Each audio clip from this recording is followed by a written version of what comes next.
Places where I could see these things as well. Embankments, cuttings, entrances to tunnels. And a bit of usual books and photos passed around at school. You know, like kids do. And then a couple of friends said, would I like to try the real thing? I said yes. From then on, well, I'll admit it, I was hooked.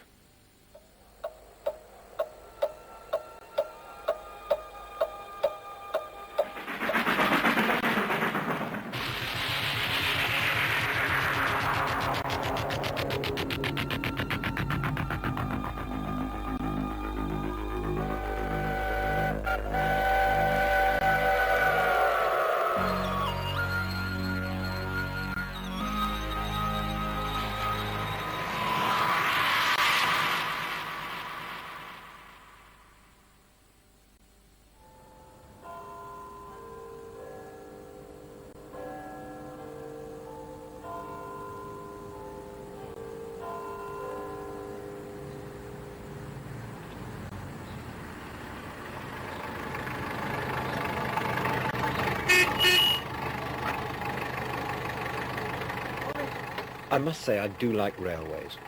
Perhaps not quite as much as I did 25 years ago. Then my idea of total happiness was to stand on Sheffield Midland Station at the end of a rain-soaked platform with a notebook, a pencil, a soggy pork pie and a bottle of Tizer. I wonder, will the journey I'm setting out on today mean as much to me now as it would have done then, when to travel the length of Britain by rail was a golden, inaccessible dream? Well, we'll see. Bye.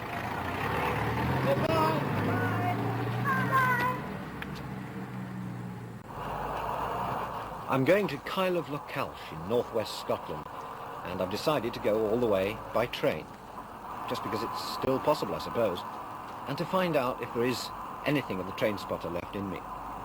I've got my old spotter's book, Ian Allen ABC from 1955. Every engine I saw was neatly underlined. Lady Godiva, Seychelles, Howard of Effingham. Still, mustn't get sentimental. Railways nowadays have to be practical and cost-effective. Which is why St Pancras Station of the 1860s looks like this, And Euston Station of the 1960s looks like this.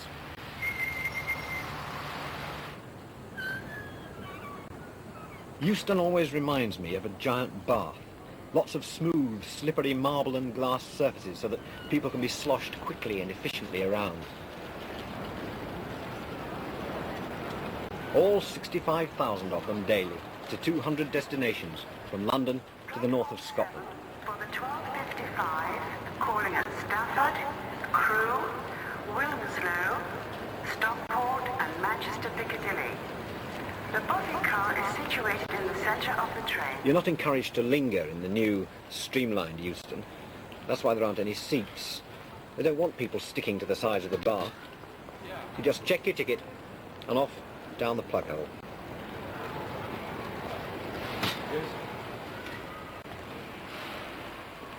There's not much to see down here, is there? They've taken the tea rooms and the bars and the barbers away from the trains. And why not? What are engines nowadays anyway? Just machines to get you from A to B? Well, I wonder why they still give them names.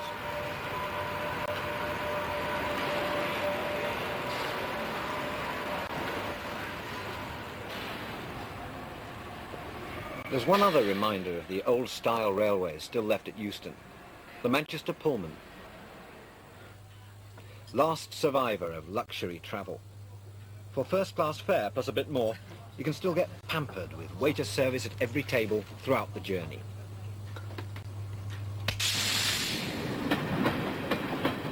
It's definitely the way to travel. Or if the BBC are paying, you can just watch it, secure in the knowledge that Pullmans won't be with us for much longer. In the age of the train, it's going to be intercity for everyone.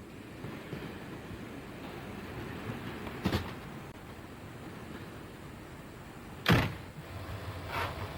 start of a train journey, one of the great sensations of life. It's hard to believe I'll be on railway lines from here to the Isle of Skye.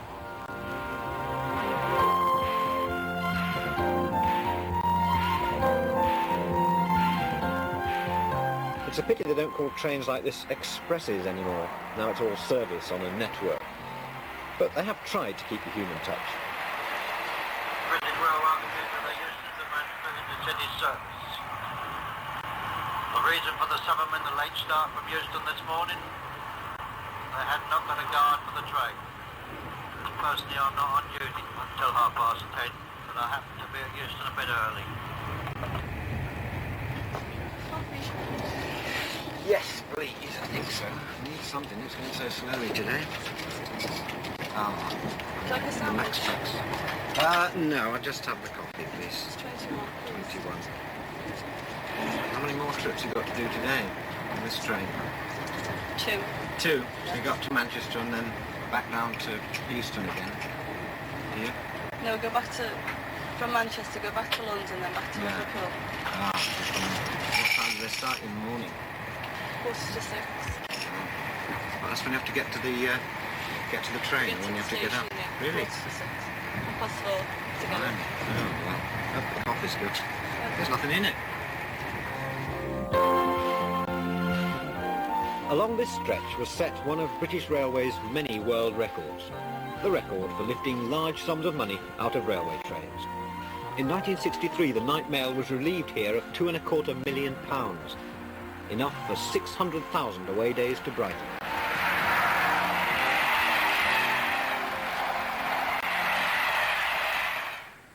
This was the first big refreshment stop outside London, in the days before they put food on trains, when they had to serve entire expressfuls in 10 minutes flat.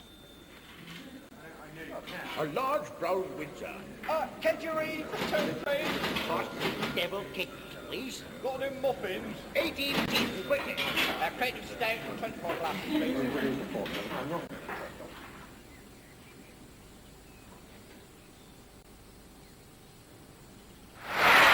You'd have to move pretty fast to get a sausage roll nowadays.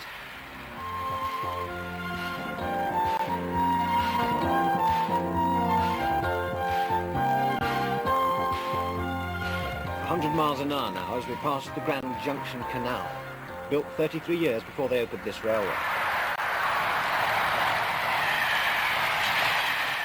It's really no wonder the canal owners hated the railways. They had, after all, spent rather a lot of money on what was rapidly becoming Britain's shortest-lived transport revolution. But 130 years later, the railways themselves had to fight an even bigger threat.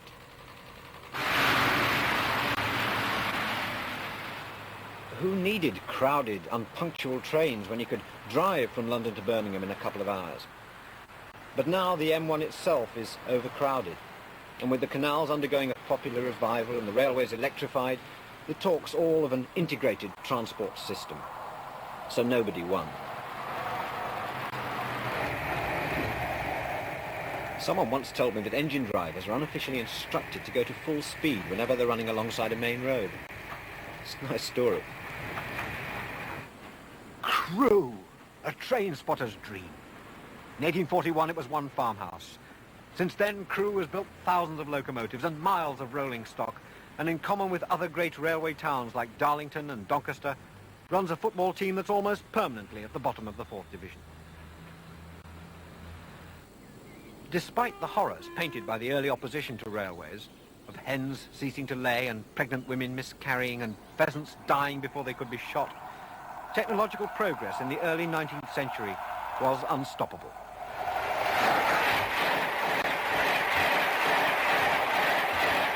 "30 miles from Jodrell Bank, the world's first regular passenger railway service began on September the 15th, 1830. It ran between Liverpool and Manchester, and this is a replica of the engine that made it all possible. George Stephenson's rocket. Built in 1829, it started a love affair that's lasted ever since.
I suppose true railway buffs love all engines.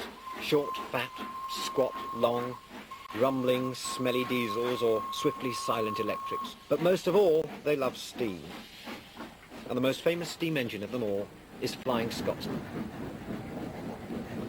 Built in 1923, retired in 1963, and still going strong. The first locomotive to 100 miles an hour. I really couldn't miss this trip. And I'm not the only one either.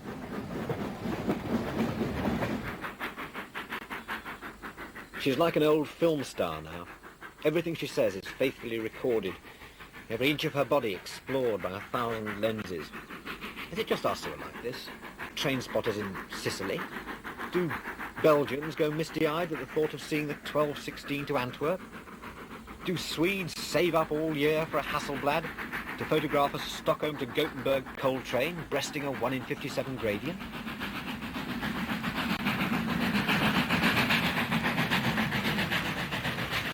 think perhaps the root of the love affair lies in the cab. This is where the important people travel. Bill McAlpine, whose money keeps Flying Scotsman going. And beside him, the driver and the fireman, recreating the days when physical human effort drove railway trains. And these are their fans. I'm trying to identify those two stations, actually. It's a very simple tape recorder. Yeah. I'm recording the sound of the locomotive. Yeah. Throughout the journey. Throughout most of the journey, yes. On the downhill stretches, you don't hear very much. But you get the best recordings when she's pulling. When do you play these? Do you sort of sit at home and play We these have in the evening? stereophonic locomotives steaming through the house at all times at the weekend.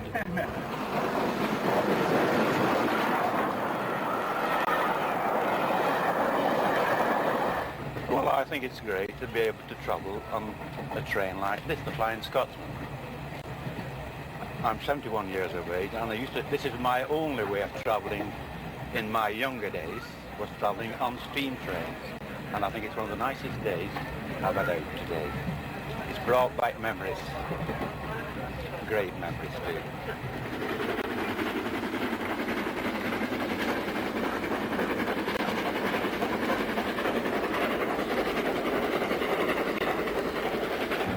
Oh, it's travelling behind steam, Flying Scotsman, reliving the age of steam of yesteryear, reminding me of many journeys of my youth and days in the Air Force. It's a living machine that has a tremendous attraction for me. I just like hearing it and seeing it work, particularly travelling with them, but follow them wherever I can, as much as the money will allow. It's sight, sound and emotion. You like the look of the wheels going round and the motion of the driving wheels going round, and you also enjoy the sound of it and the sight of it going along. It's a magnificent feeling, and people have love affairs with steam engines. Have you always been interested in railways throughout your life? Very nearly. There was a short period when I became interested in girls at the usual age, and eventually I got married. And then I went back to railways again and combined a happily married life with playing trains. Literally thousands of people have turned out today to watch us all playing trains and to stare a little enviously at the lucky hundreds inside, happily watching themselves being stared at. Wensleydale cheddar. And the even luckier few at the back of the train who've spurned packed lunches in order to say that they've eaten a 4-course meal behind Flying Scotsman.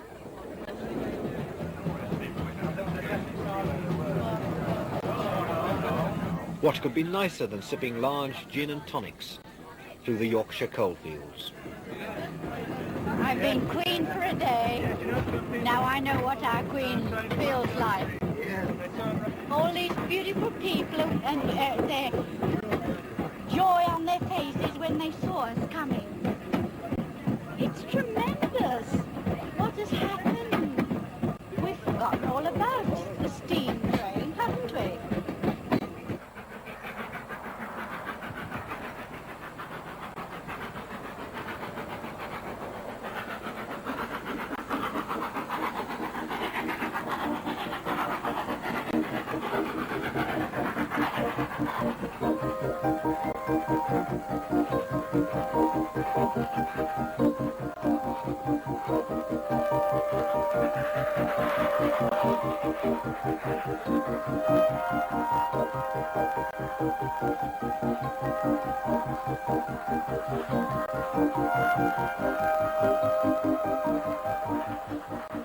Manchester to York in 1980, but the image could be any time in the last 60 years. It's an enduring image of England, the sort that made the Englishman abroad go misty-eyed in the evenings and reach sadly for the whiskey bottle. It's the England of Thomas the Tank Engine and the railway children, when the trains were always friendly.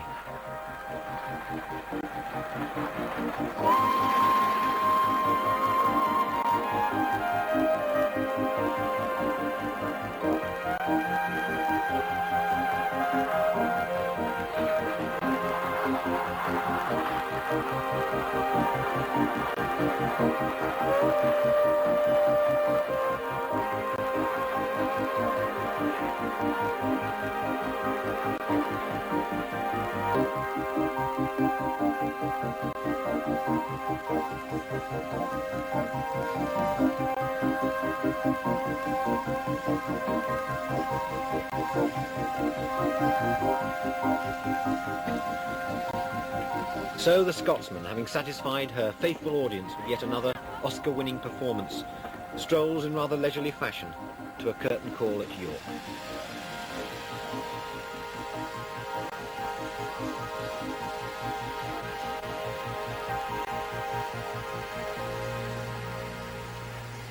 With its superb curving roof, 800 feet long and over 100 years old, York Station holds its own with a daunting array of great buildings outside. The Norman Cathedral, the City Wall, and the National Railway Museum. Definitely worth missing a train for. Not just preserved locos, but preserved seats, signs, posters, toys, teacups, buttons and other bits of the railway age. Royal Scot, right. Is that a replica of the crown, do you suppose, in this particular case? Oh, indeed. With the lions and the horses, the unicorns. I wonder who Stevenson was. I hope the Americans haven't missed this one over here. It's called Agenoria, and its sister engine, Stourbridge Lion, was exported to the USA in 1829 to be the first steam locomotive ever to run on the American continent. Which type can go further without refuelling? The tank or the tender? Tender, Alistair, that's correct. Remember you to circle it. And which type is better for short distance work? Yes, the tank, that's correct. Mallard, still the world's fastest steam locomotive. With the help of Sir Nigel Gresley's streamlining, it reached 126 miles an hour in July 1938. I'm going to take this one. It looks like a fire engine. It's a Mallard. Is that me? Hey, look. Andrew.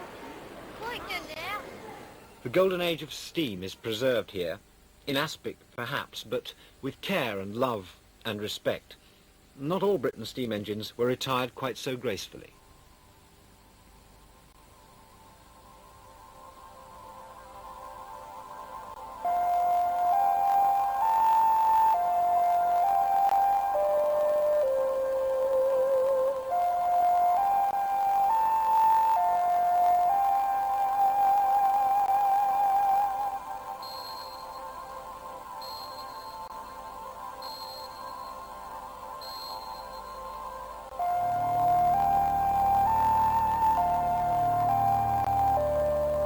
There are engines here that I would have waited all day to see when I was a train spotter.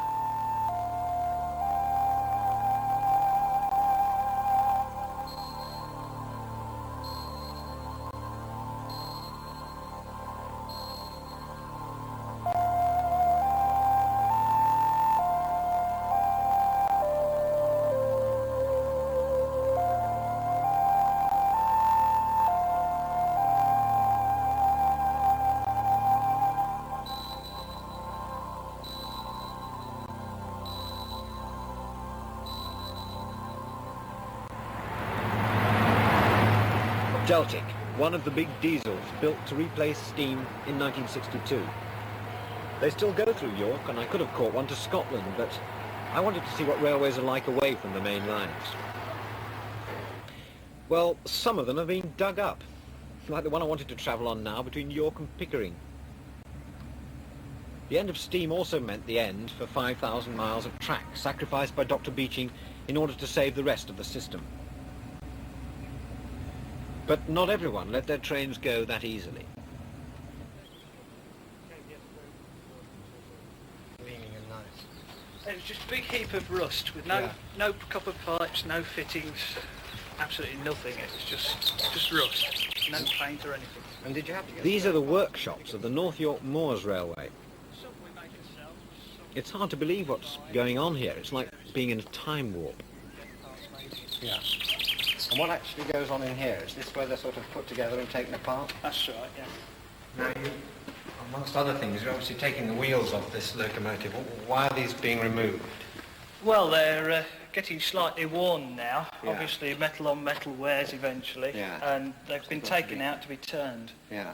What happens on, with locomotives like this and restoring, say, a cab like that? Where do you get the spare parts? Some we make ourselves, others we have to buy either as rough castings or as complete units. How much would a locomotive like this cost when it when it comes here in its sort of present state? Well, this particular one, I believe, cost about £3,000 to £4,000 off British Railways. And how much, once you've got to work on it and all your mob, I mean, what will it be worth then? Well, once it's in first-class condition, it could be worth anything up to £80,000-90,000, depending on who wants to buy it. Yeah. And people are buying locomotives for £80,000-90,000? Yes, indeed. There's one up for sale at the moment for £90,000, if anybody's interested. And you do this work, and it's really dirty, and it's fairly grimy, and it's fairly messy. Yeah. I mean, why do you do it? Why do you spend so much time with locomotives? The enjoyment of it. Yeah. I don't really know why I do it. I'm just... Is it mad about steam engines. Thank you very much, sir. Thank you. Thanks a lot. Hello.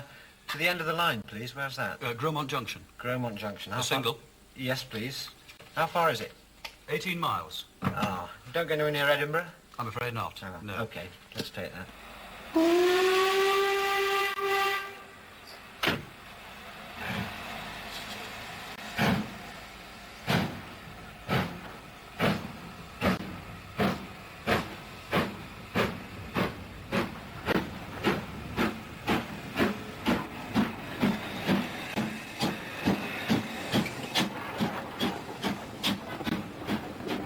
The North York Moors Railway was opened by the Duchess of Kent 4 years after Dr. Beeching closed it.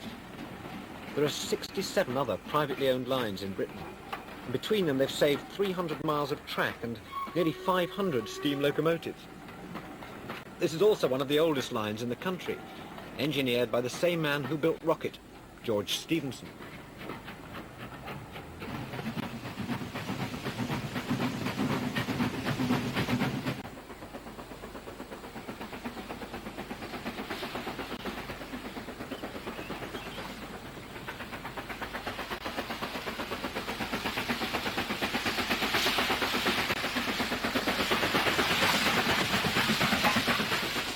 It's quite a difficult route, and Stephenson had to improvise quite ingeniously.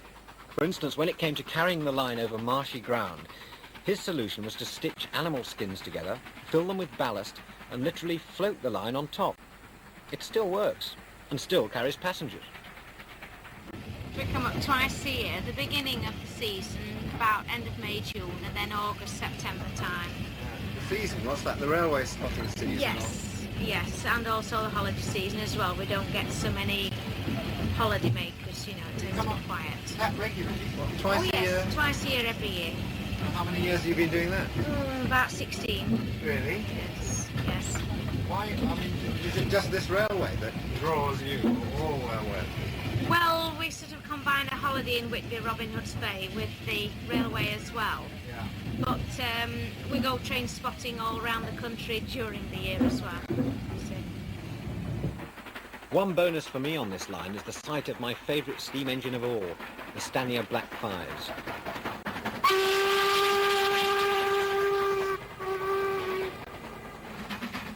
They were the stock in trade of my local station in Sheffield.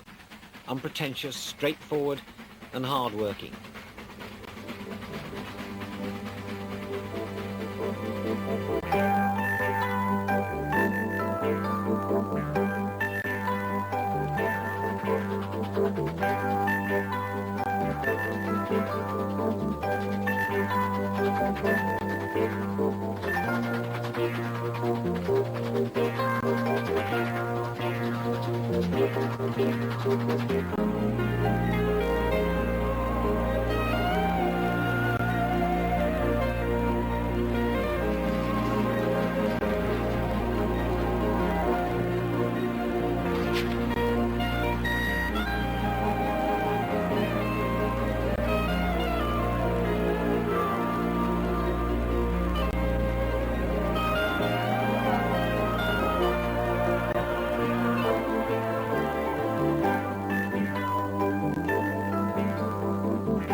This really is a marvellous line, and it was very reluctantly that I left it to go back to British Rail reality.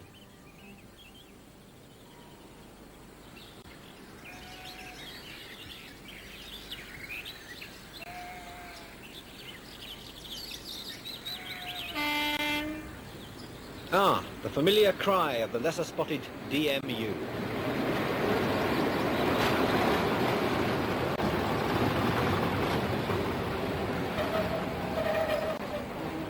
DMU is short for Diesel Multiple Units. Although many of these are operating years beyond their planned lifespan, they're the mainstay of British Rail's running headache, the politely termed rural services.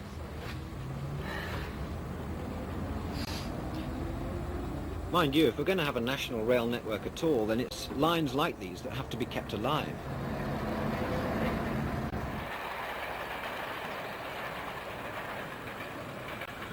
This is the Esk Valley Line, running through beautiful countryside from Whitby to Middlesbrough, from a seaside town to an important city in the centre of a large industrial area.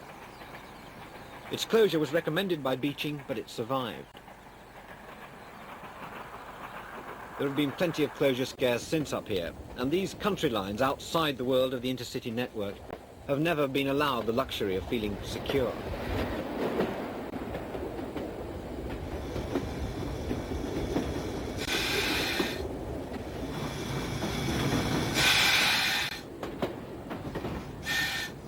Approaching Battersby Junction, and here the driver, without stopping, has to hand in his token. It's a safety precaution. No one can enter a stretch of single line working unless they've been given the token by the token man. Or, in this case, the token woman. Oh, yeah. Are there many other sort of signal ladies? Yes, there's two of us in this bunch. Really? Yeah. Do you all get together, sort of separately? Is it quite hard working one of these? Physically, yeah, it's quite hard, yes. Is there a knack? I mean, I've never actually operated a signal in my life. Could I have a go? Yeah, sure. So I've got to catch a train in a minute. I've got a moment. Yeah. Which one shall I do?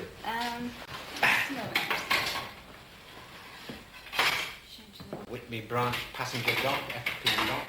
You're really impressive. I don't want to start a major derailment or anything, so...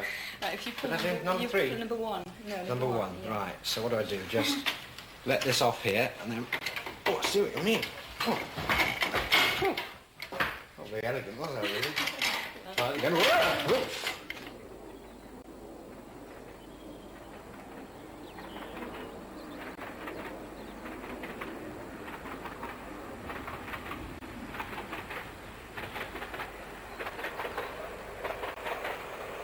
It was only 20 miles from here that railways were born. In 1824, a Quaker businessman believed enough in George Stephenson to put up the money for a line to carry coal between Darlington and Stockton. It opened on the 27th of September 1825. It was the first railway journey ever. Some of the achievements of that great day still exist. Like Skerne Bridge, which is still carrying trains using the same gauge that Stephenson chose for his railway that day. Believe it or not, even the engine itself can still be seen. Locomotion dazzled the world at a speed of 8 miles an hour. Now, after 155 years of evolution, the engine looks like this. The world's fastest diesel express, the Intercity 125, the high-speed train. Flying Scotsman took 8 hours from London to Edinburgh. The Deltic cut this down to 6, and now the high-speed train can take you from capital to capital in 4 hours and 37 minutes. And it's air-conditioned. I used to, was in Sheffield, where none of the main lines, I always seem to miss Sheffield.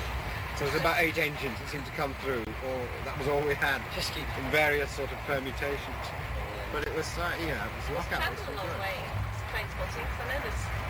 Well, he didn't, you see, really, because he didn't have the money. I didn't have the money to go far.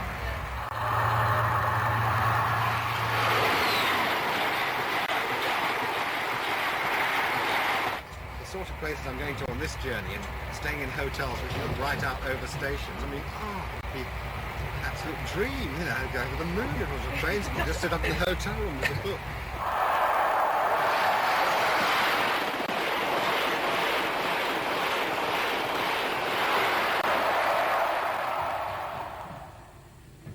When you pass a place like Durham, you realise how much Victorian railway engineers changed everything. This famous view of the city wouldn't have been possible before 1869, when the railway viaduct was built high above it. Tyneside, where George Stephenson experimented with his first locomotives. 170 years later, Tyneside could be giving railways a lead again.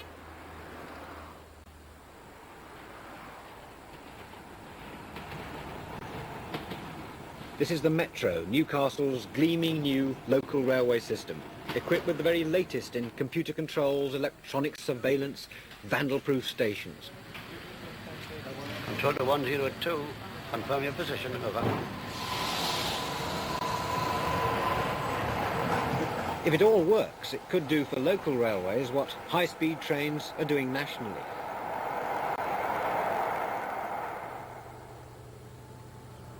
Leaving Newcastle, someone told me there was once talk of naming the high-speed train sets. As to have a locomotive at either end, some wags suggested they should be named after famous couples like David and Goliath or Laurel and Hardy, Castor and Pollux. Which is fine if they never broke down, but with a little juggling in the workshops you might see Laurel and Pollux on the 10 o'clock, or Spencer and Castor. Mind you, Goliath and Hardy sounds rather an interesting act.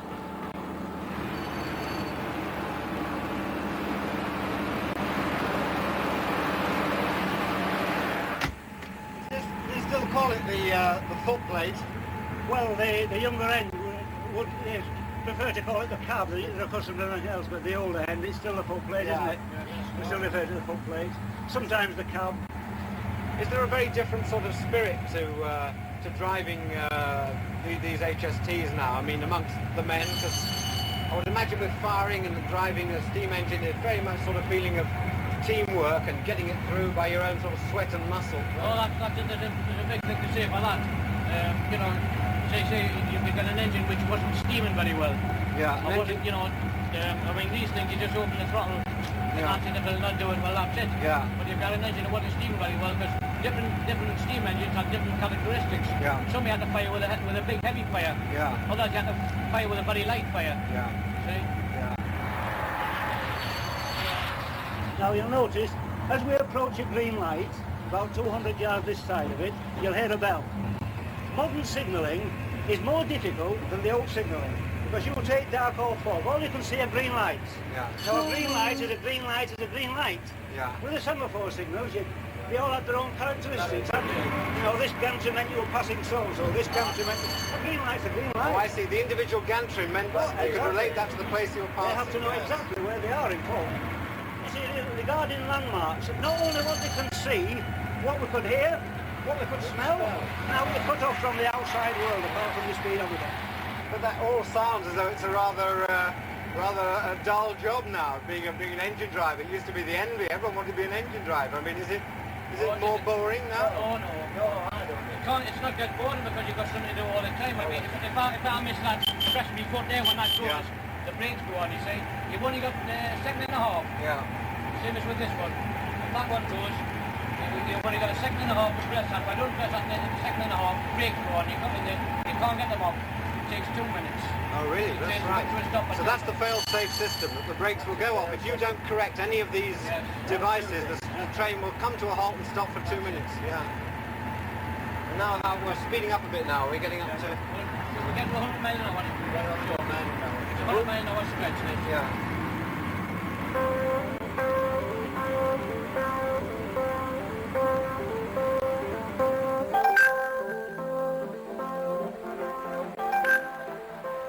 The East Coast Main Line, one of the classic routes. Along the Northumbrian cliffs, up towards Berwick and across the border into Scotland.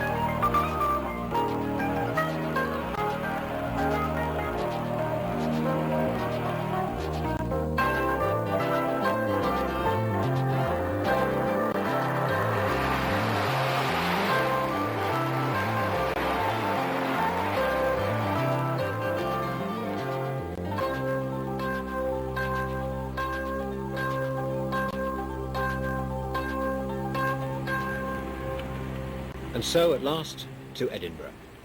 Let's have a look in the guidebook, shall we? Edinburgh.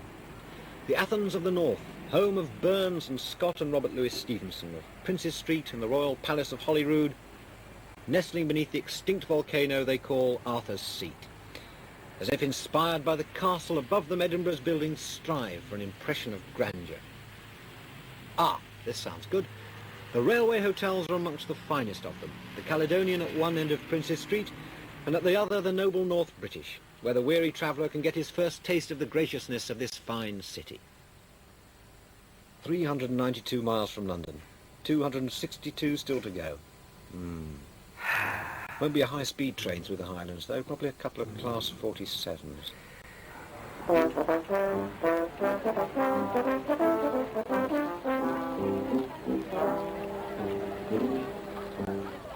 I suppose I was lucky to get a bath.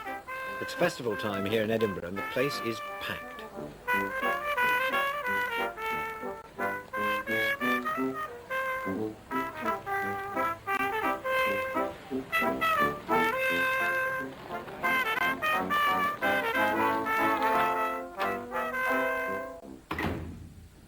I love these railway hotels.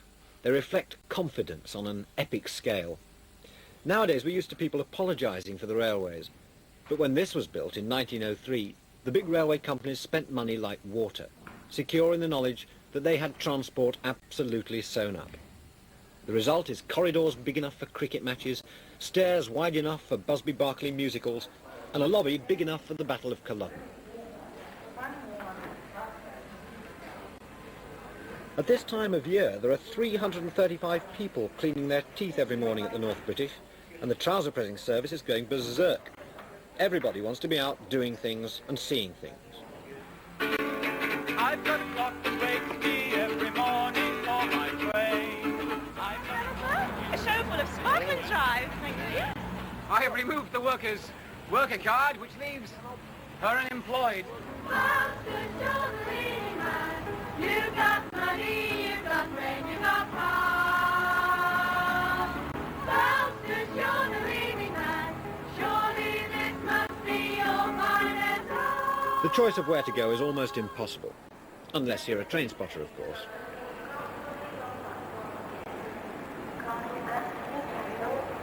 I want a train for Cardiff Locale, please. Well, you'll have to change it in Inverness, sir. Oh, I see. I can't go straight through to Cardiff Locale. No, you have to change it in Inverness. What's the train to Inverness? Train for Inverness is 09:45 in the morning. Number 17. Okay. All right, yeah.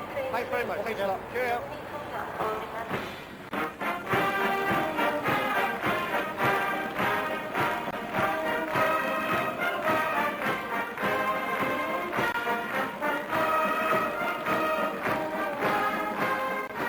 The biggest show of all is up at the castle, the Edinburgh Military Tattoo. It's a noisy, glittering, stirring Scottish spectacular. And this year it's not only the men who are in skirts.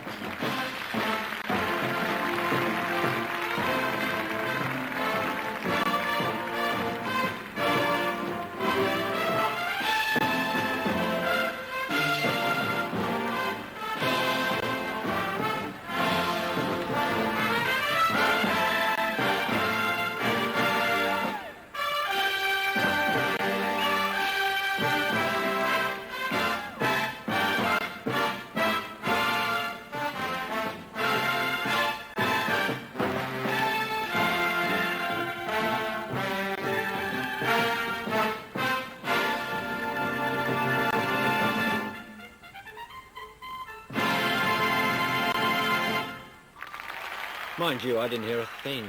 I was having this wonderful dream.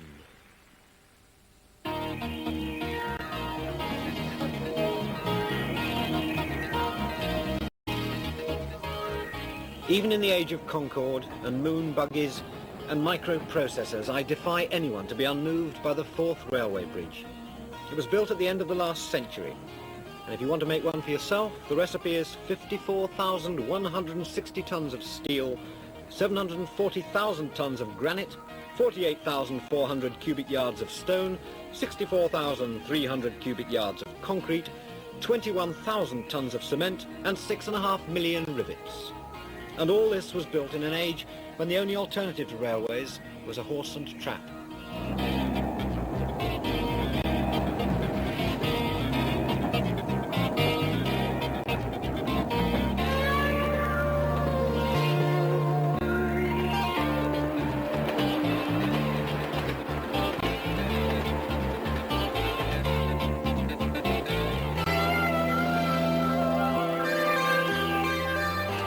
It's only when you're over the Forth Bridge that Scotland really seems to begin. We're on the Highland Line now, which goes up through Perth and beyond. And though it goes over the highest summits and the bleakest moors on British rail, 100 miles of it were built in less than 2 years. Victorian Energy and railway navvies.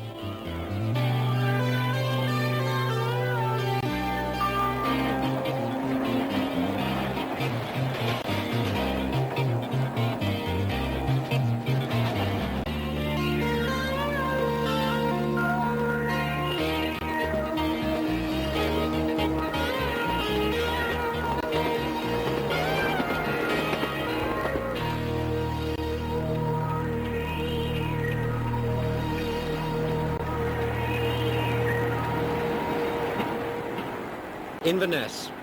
I'm 180 miles north of Edinburgh now, 700 miles by rail and taxi since I left London. And I still haven't seen the word Kyle of or Lochhalsh on a railway timetable. But Inverness is the last change, so I might be in luck. Dingwall, Luca, Canal, Shellett, Strathclyde. Ah, there we are.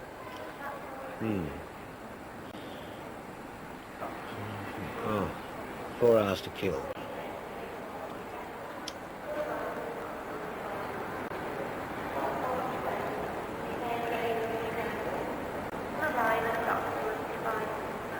I'm afraid I'm one of those travellers who gets rather twitchy about leaving stations when I know there's a connection in the offing.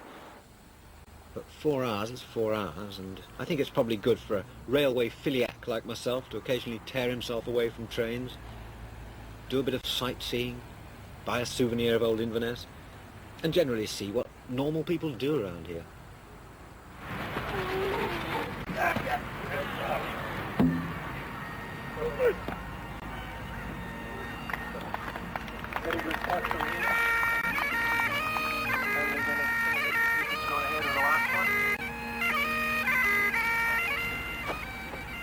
Which is what brought me to my first Highland Games.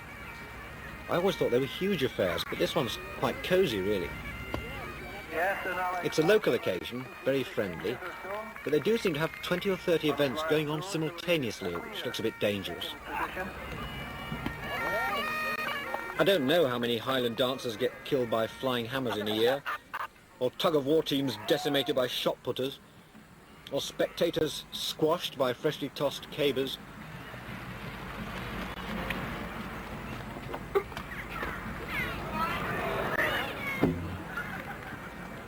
Mind you, one of these contestants was especially interesting. A caber-tossing railwayman from the Kyle of Lochhalsh line. What do you do at the station? Work in the booking office. Mainly deal with partials and signal duties and various things. What do you I mean, I'm going to see the line. What do you think of the line itself? Oh, it's a beautiful line. Very scenic. Very busy at this time of year.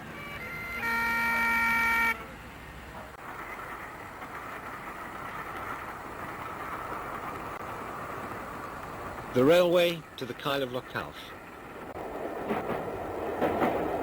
In summer, a converted 1897 restaurant car serves as an observation coach.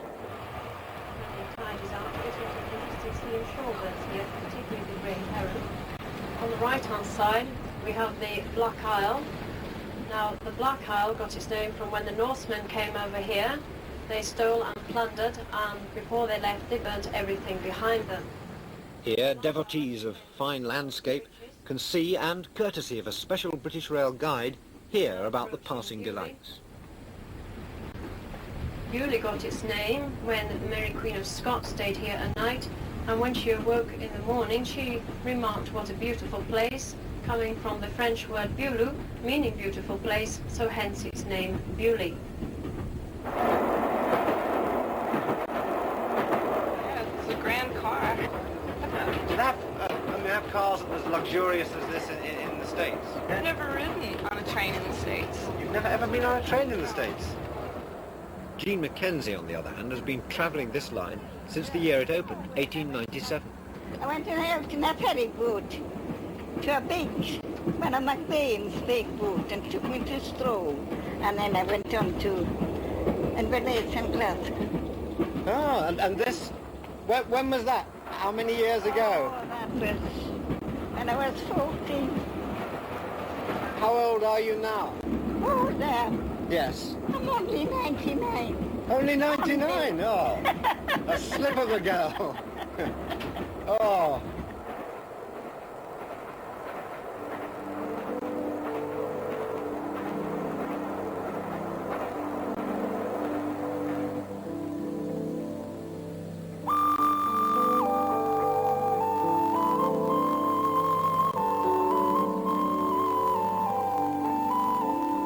They call this the Skyline, and it runs through some of the most gloomily beautiful country in the world. Country which looks and sounds as if it's out of Tolkien, with names like the Valley of Drizzle and Raven Rock and the Black Water.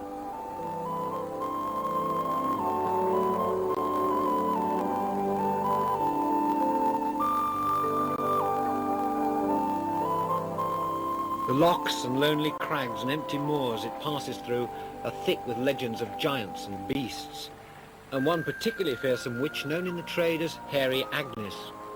Honestly, it says so in my British Rail brochure.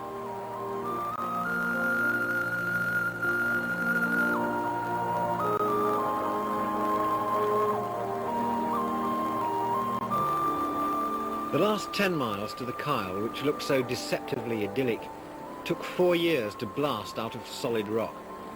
There are few lines in the whole of Britain which were as hard won as these.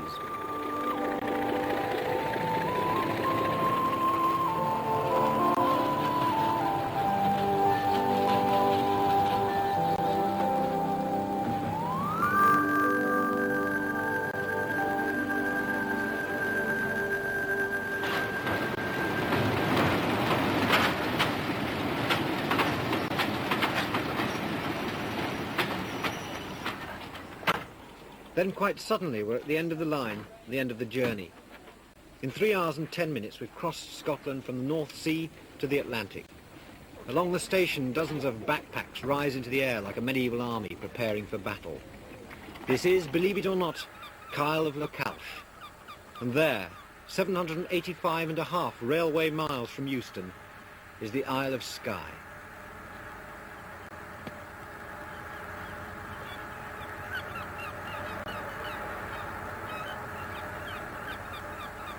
And now, I think I deserve to buy myself a drink.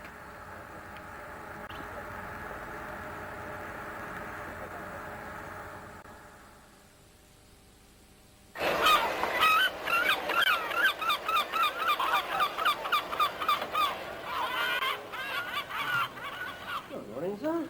Oh, good morning, sir. Lovely, yes. Thanks very much. What a beautiful place for a hangover. It's just so terribly Scottish.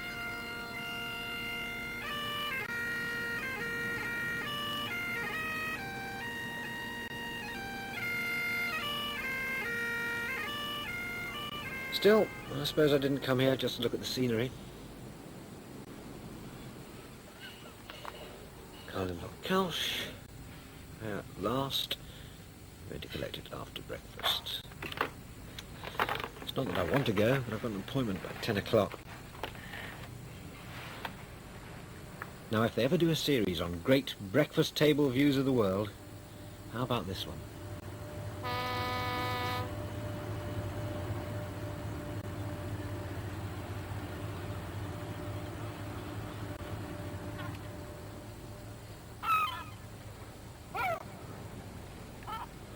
I suppose there can't be that many people who come to such a beautiful and remote corner of northwest Scotland just to keep a business appointment, especially on a 4-day train journey. But there are priceless objects in the Kyle of Lochalsh which you can't get anywhere else. Now then, where was it? Past the post office, telephone box on the right, And there we are. Michael Palin from London. Oh, Right, pleased yeah. to meet you, Mr. You got the Palin. note, did you? Yes, sure, it all arrived okay. Have you got it ready for me? Yes, I've got it all ready for you. I don't know quite whether you realise how big it is, though. Oh, it doesn't matter how big it is, you know, so long as it's there. Oh, great moment this.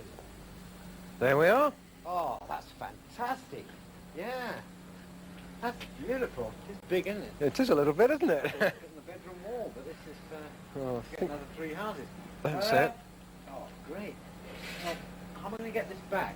Well, we can send it down on the train for you. There's one leaving in about an hour. I can put it on there, no problem.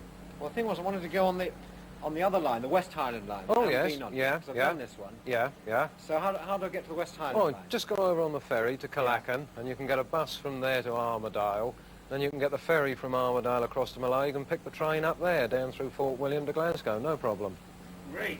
So, ferry from Kyle to Skye, That's it. bus across Skye Yeah. to Armadale, Uh-huh. ferry Armadale to Mallaig, That's it. pick up the train at Mallaig for Glasgow. That's it. You got it. Okay, Yeah. great. Thanks very much indeed. Okay then. Right, that's fine. Thank you. Bye-bye. Kyle of Lochalsh, my very own station sign. Now there's only 4,728 left to get. You see, train spotting is all about collecting, whether it's numbers or Southern Region buttons or the sounds of Flying Scotsman. It's wanting to have a part of something which is, for better or worse, in your blood.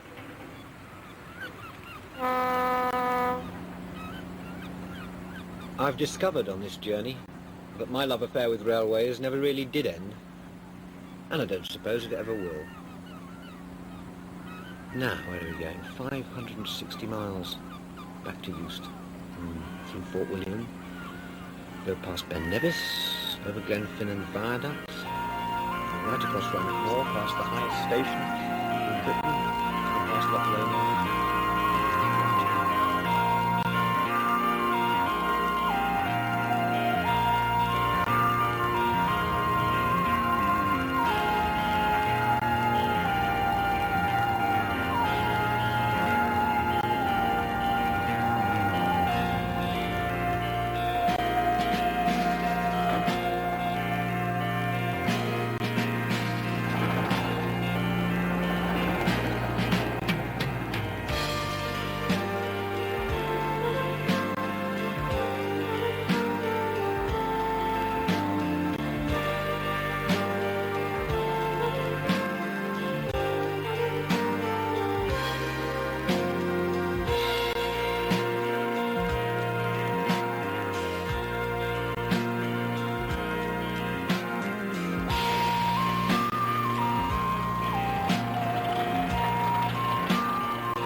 When I was a young boy, my family used to go and have tea every Sunday afternoon with my grandparents, and my grandfather owned a coal yard in Derbyshire.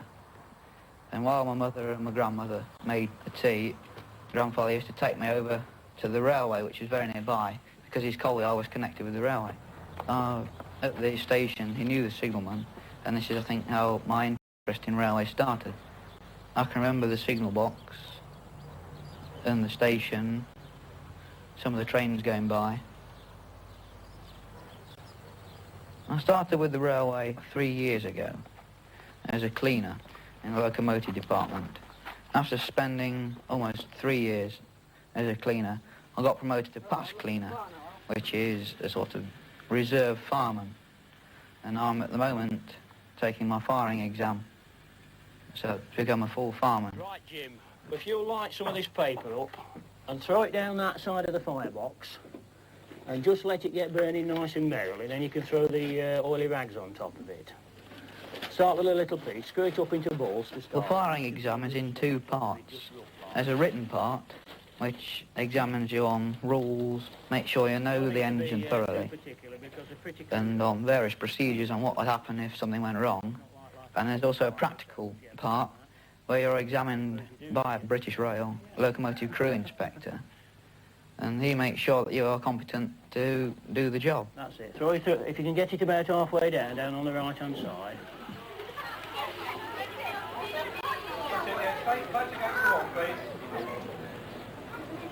Once a year we have a week where we steam up the engines and run trains for school kids. Over the past year on the Schools Week we've had about 6,000 school kids down from over 100 different schools. We have an organised tour system where they're shown around the engines and the signal box and the water tower, and gives them an insight into the days of steam.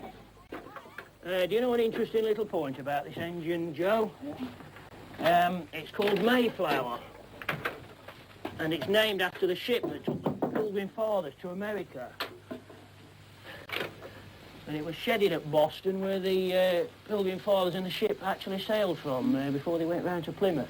Now I'm going to pop down there and I'm going to pass you some more wood up. So if you throw it all on down that side. This is where if you suffer from bronchitis, you really do suffer. You know, when I was on the railway, they used to give you a fortnight a year off to get over this. And it never killed anybody, you know.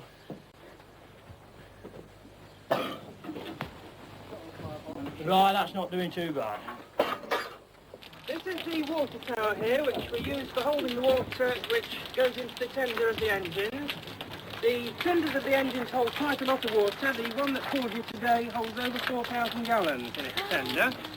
And it obviously takes quite a little time to fill it up. But if we give this a quick sharp pull, if I can have 2 of you, you'll see how fast the water comes out. Give it one good tug. Now stand back. Let's have a look at this, see how we're going on. That's smashing, look at that. See how it's all caught light? Well, what we'll do now is put some coal on.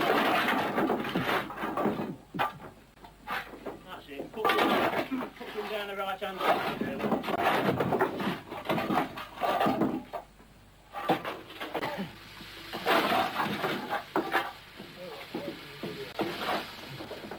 I spend a lot of my time doing little jobs that help repair the engines to get them back into working order. I think there's a lot of satisfaction on when you've spent, say, 3, 4, 5 years repairing an engine, and you've seen it taken to bits, and you've gradually repaired this and painted that it actually goes again. That's a lot of the satisfaction. It's something to do on a Saturday. I won't be doing anything else. It keeps me occupied. Now we're going to see the signal box. This is where all the signals and the track movements are controlled from. Careful of the steps.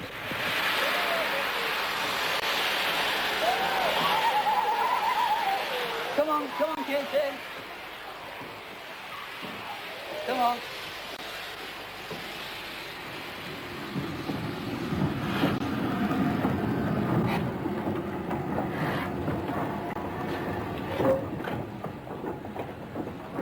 All right, then, we're now in the signal box, where all the points and the signals you can see around the railway are controlled from. The box itself was built in the late 1890s and has stood here ever since. In the late 1960s, British Railways shut this line, and in the early 70s, we bought the line and reopened it. The box, in the meantime, had been vandalised, and we've spent, getting on for 8 or 9 years now, rebuilding the box to its former condition. Yes, any questions? Yes. Why are all the levers different colours? Steam is part of our national heritage, but we do need new blood and enthusiasm of young people to keep it alive. That is why I enjoy showing the kids around, in the hope that they will be caught up as I was.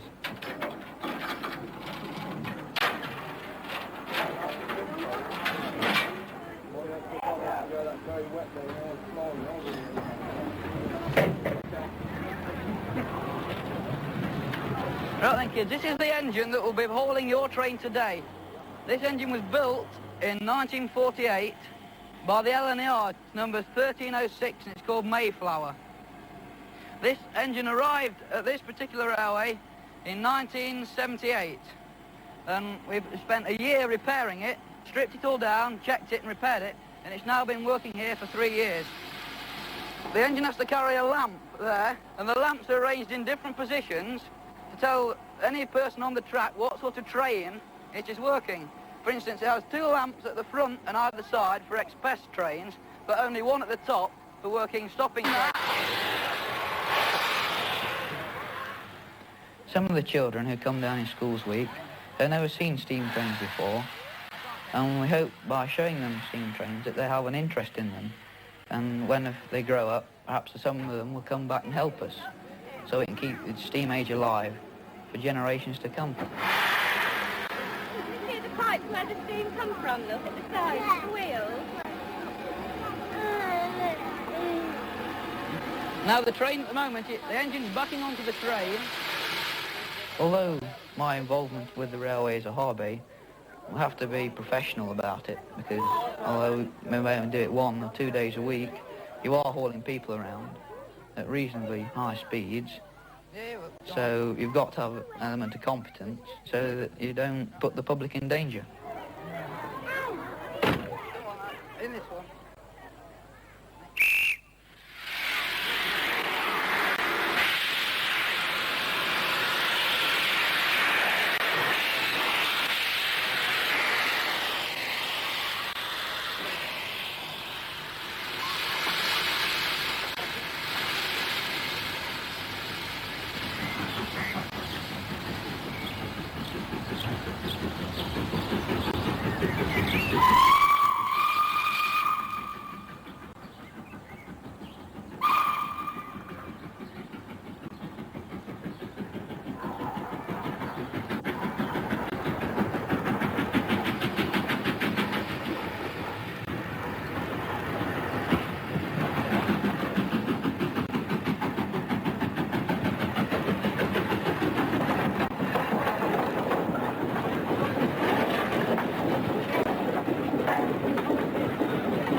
Mayflower is a B1 class locomotive and was designed for both passenger and freight work.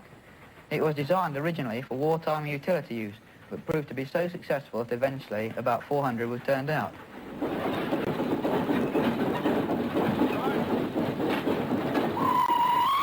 Mayflower arrived at Loughborough in 1978 and required only retubing and boiler maintenance before entering service on the Great Central Railway. 15 years and 5'1", dressed in Sutton coal, cleaning engines for a year, elbow deep in paraffin oil.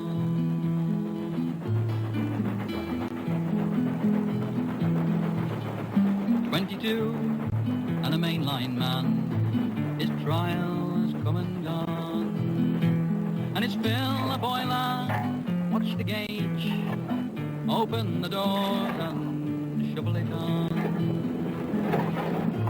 In VR days, you become a driver around 40. That was when you were considered that you weren't physically strong enough to spend 8 hours shoveling coal. But in the preservation, if you had to wait that long from a driver to a farmer, a lot of people would lose interest. That's why I have a lot of people are passed up to a driver as soon as they can. 48 and getting stout, but the footplate's all his own. And his engine thunders through the night, spills his tea and rattles his bones.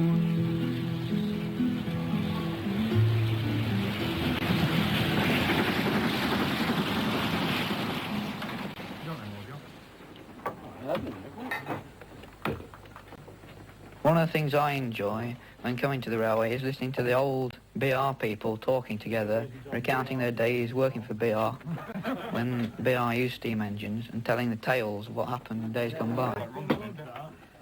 Runs on tea, don't it? An Anglo-Saxon. Yeah. And what was it really like, working on BR when it was all run by steam? Flaming horrible. Well, that's quite different to what it is now, it is a fact. The conditions which men were expected to work in today just wouldn't be tolerated. They wouldn't be tolerated mainly by what you've got with health and safety at work for a start. Well, health and safety at work, that just wouldn't have had to apply to BR, would it? I was a supervisor at one depot, where in actual fact there was no drinking water. There was no drinking water at the depot. There was no drinking water. There was no piped water. The water came in milk tankers from a station about 6 miles away. When you come in for washout, you'd have to do the smoke box and do 8-hour shift on that. And the engine was still hot. You just drop the fire and drain the water off, and it was still damned hot. And you used to come out of there as black as the ace of spades, and you'd be bunged up with filth and muck, spitting black. What we used to do, we didn't do one engine per day, same as we do here. We did, on relief, on the shed, we did 5 for a shift. Yeah. And we didn't shovel, say, a barrow full of char out, as we do here. We shoveled 5 or 10 barrows out. In fact, as the smoke box front was like that, the char was right up to the crossbar. And you opened the door nice and steady, and then it all came down onto the floor. And if you didn't watch it, it burned your boots. It would burn the doors. Yes, it would, yes. And this is how things evolved. At Kirkby in Ashfield, which was basically a freight depot, the engines were lit up on a Sunday afternoon starting at about 2 o'clock. And the allocation was up in the high 60s, bottom 70s. And you just imagine lighting 70 steam locomotives up on a Sunday afternoon, on a summer Sunday. And it used to start, and it started to become about yellow about 4 o'clock in the afternoon. And then Pat will bear me out, he would be a lad at the time, but it used to go across Lowmore Road just like a blanket. And the buses had to put the fog lights on to go through on a Sunday afternoon. It was yellow. At Annesley Shed, where I started, I can very well remember the first day, vividly. I arrived there in a pair of overalls that a chap next door to me, Auntie Gertrude at Kirkby, had lent me these pair of overalls, and they'd been well washed and well bleached. And I put these overalls on, as opposed to the blues, I put these overalls on and went down to the loco, and nobody looked at me twice because they thought I'd been transferred from another depot. Yeah, I was only as thin as a bean rod, you know. White overalls were the mark of an old hand. They commanded respect. Yes, they commanded respect. I went in the mess room there, and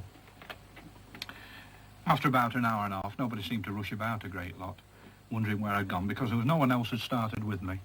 And Fred Lees, the foreman cleaner, came in, and Fred, unfortunately, had been in the 14-18 war, and we'd been in the trenches. It had left him with a stammer. And Fred came in and he said, "Come with me, boy," and off I went. And we walked into the shed, straight out of the mess room door, and if you took 2 paces, as you said, you'd fall in the inspection pit if there was no engine there. There was no rails or anything so you wouldn't fall in. You walked just a big hole there. And he walked round and he says, "Now you see these pits between the rails?"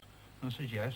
He says, and of course I'm there at 15 and sort of realising that he's stuttering, and I'm bursting to laugh, you see, so I keep turning away. And he says, "You see these pits between the rails?" I says, "Yes, Fred." He says, "When you want to get to the other side, what you do, you don't stand and jump across. You walk all the way round. You will stand and then jump across. I stand and jump across, and everybody else does. But it's my job to tell you not to. Toilets at bottom of shed." And that was it. That was the first day. That was the total amount of instruction that I got And that was it. I was in at the deep end.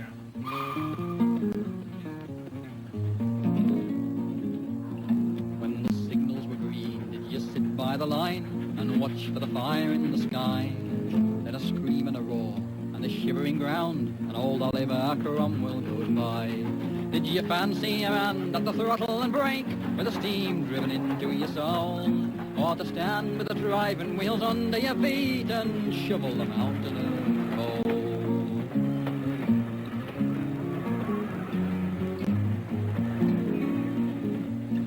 Well, they've silenced the whistle, the coal is all burned, they've buried the ashes for good. They've torn up the loop, and there's only a scar to show where the water crane stood. But the birch and the elder still follow the track, standing black in the smoke and the rain.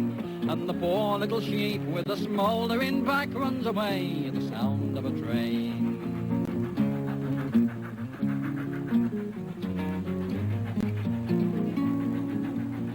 Oh, Britannias and Jubilees, compounds and crabs have been taken away from the shed. And along with the clipper, the coach and the cab, they speak of an age that is dead. For some are away to be mounted and stuffed, while others are butchered and sold. And the steam razor's gone for the very last time, and his brazier's broken and cold.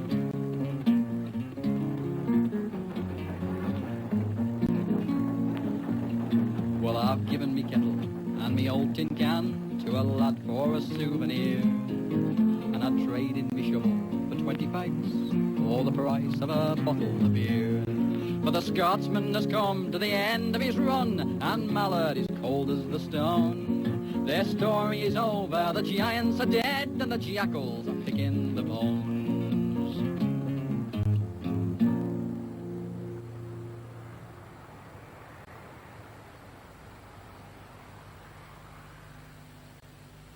I remember coming here when I was 3. I think that must have sparked off my interest in steam locomotives, really.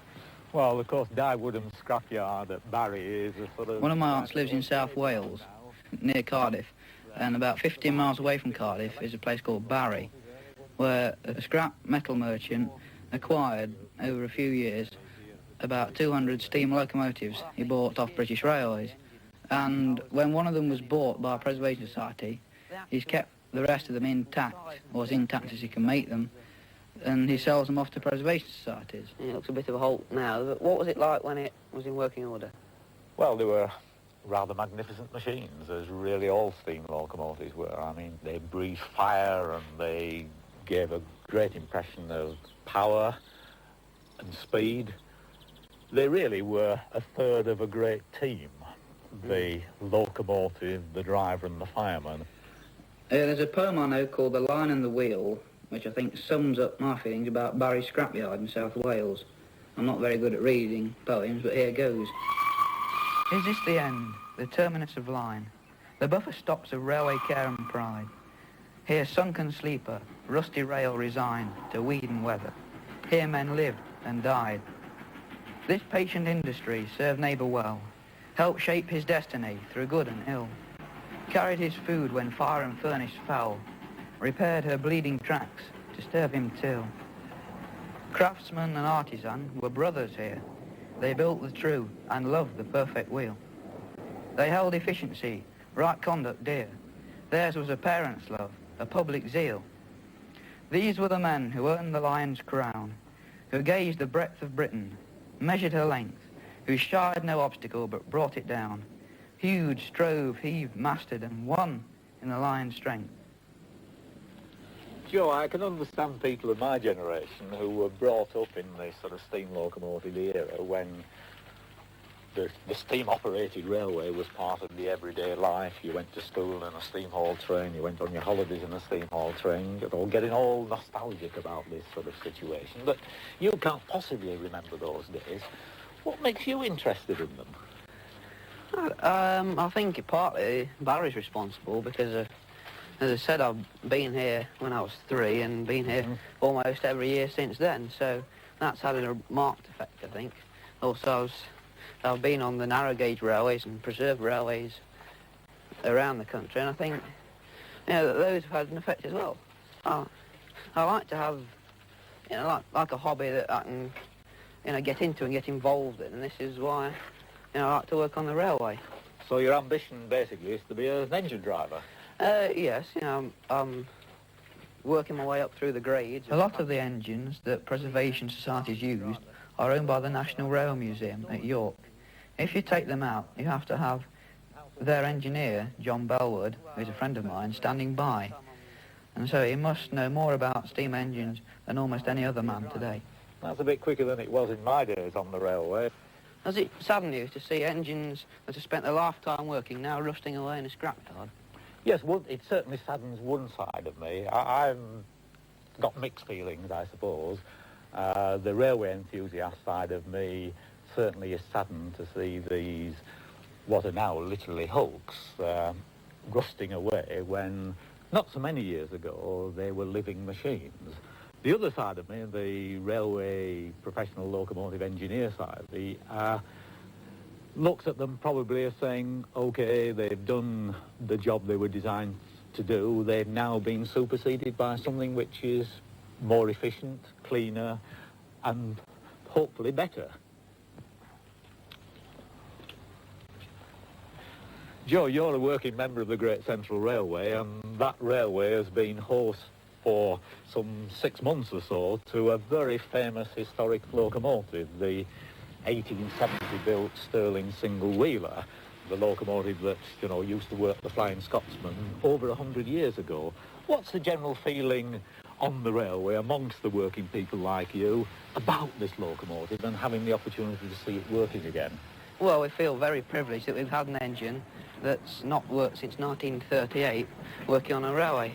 It's a link into the past, and it's marvellous to see an engine such as this working again. It's a tribute, really, to the British engineering. The engine has lasted so long and is still in working order. I think I'd open the jumper a bit more, Joe. Just a little bit more. Not right full, but that would, yeah. Sorry, Will. Stirling No. 1 was capable of an average speed of 60 miles an hour. It was designed primarily to pull the famous Flying Scotsman between London's King's Cross and York, a distance of about 188 miles. 53 Stirling engines were built at Doncaster between 1810 and 1870. They were designed by Patrick Stirling when he was Chief Mechanical Engineer of the Great Northern Railway. What are the special techniques about driving this engine? I think one of the things you've got to bear in mind is that it's got a domeless boiler, which means that the regulator is very low down in relation to the water level. So you mustn't get more than about half a glass of water. If you do, the water gets carried over with the steam into the brake, and that can bring the thing rapidly to a halt. Yeah. But all the thing you've got to bear in mind when you're driving is that it's a single wheeler, so you've only got adhesion for one pair of wheels, so it's very prone to slipping. Yeah.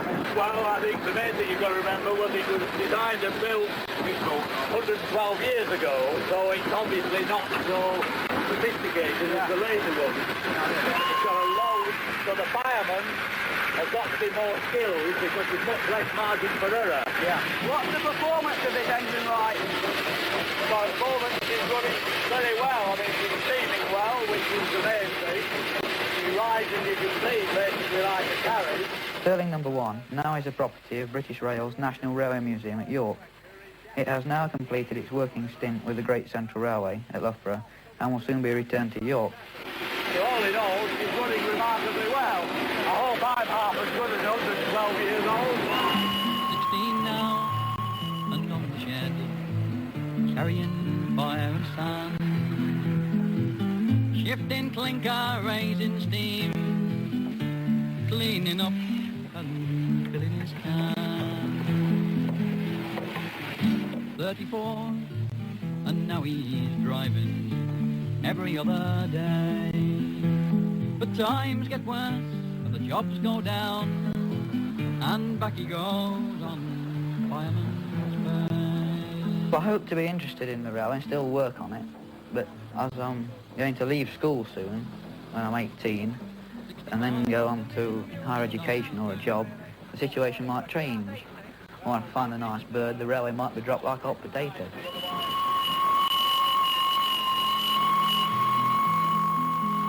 Then 66, and he's covered in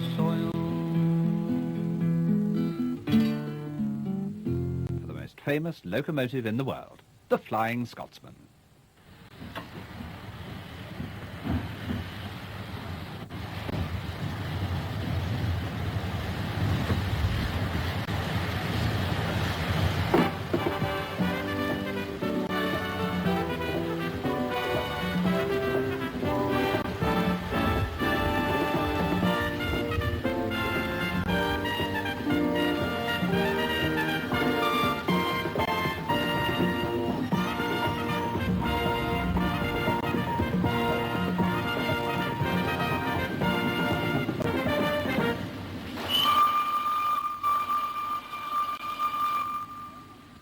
Hello, today we are celebrating the birthday of a grand and a powerful and a sometimes very noisy lady.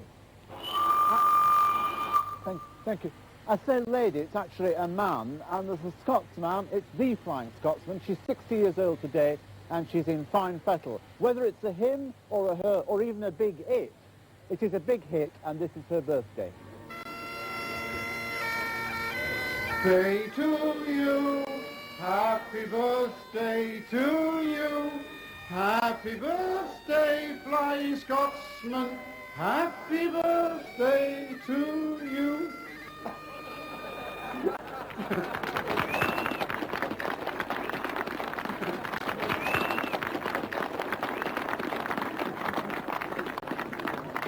This is Mr. Alan Pegler, who saved the Flying Scotsman, and without whom we would not, any of us, be here today. You bought it in 1963. Yeah, just 20 years ago. Why? Because it would have gone to the scrapyard otherwise, and all the sister locomotives would have as well. She's the only survivor out of 80 locomotives. And how much did you pay for her in 63? Oh, a mere £3,000 in those days. And it would have, you then took it to America after that? Well, several years afterwards. I ran her in this country until 1969, and then went to America. What did you do with her there? Ran her in America, and in the United States and in Canada.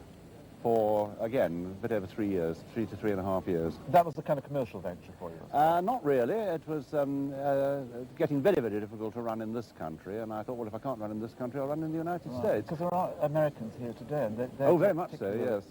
Close interest in that kind of thing. Yeah. So they all dotty about it in the northern... Very much so, and of course, from my point of view, I was allowed to drive in America, which I wasn't here, you see. That was the great thing. I was able to actually be the engineer on this locomotive and drove it between 10 and 15,000 miles around the North American continent, which was a marvellous experience. Yeah. Now then, unfortunately, you had then to let it go. Well, I just ran out of cash. It was as simple as that. Because it ate it?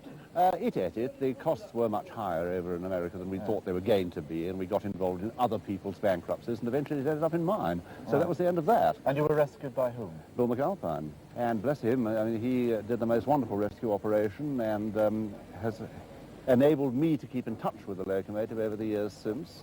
And so, although I haven't owned it now for 10 years, I still have an enormous affection for it and go on any runs it makes whenever I can. And particularly today? Oh, my goodness me, today, yes. Now, it had several relations, sisters, and one of them was called the Flying Fox. Yes. Where is she at the moment? Oh, broken up. They all were broken up, quite literally. This is the sole survivor out of 81 locomotives. And the original batch of 12 included Flying Fox. That was number 4475. Right. And she went to the knacker's yard along with all the others. And they're all now probably people are shaving with it. That's quite likely, or cooking their Sunday dinners. Yeah. I think it's now about time that we all board it because everybody's expecting to make the journey. So thank you for the moment, well, for the time being, and for what you've done in the last 20 and 30 years, Alan Pegler. Let's get on board now. Fine.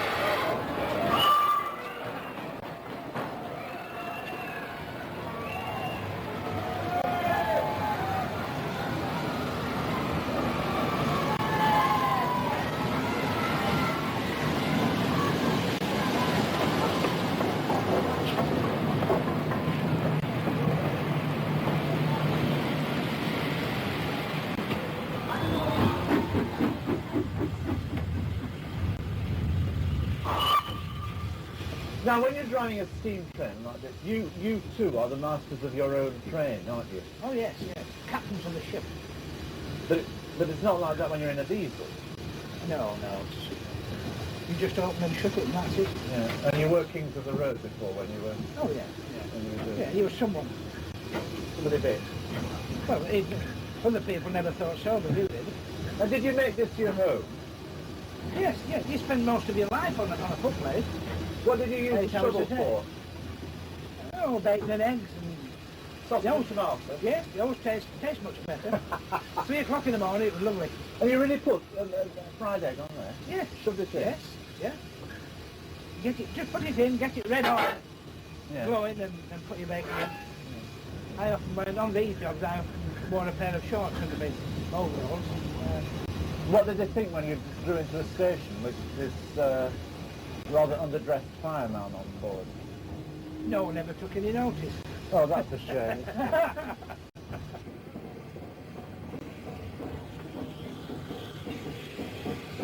Your mate says it's often like a woman.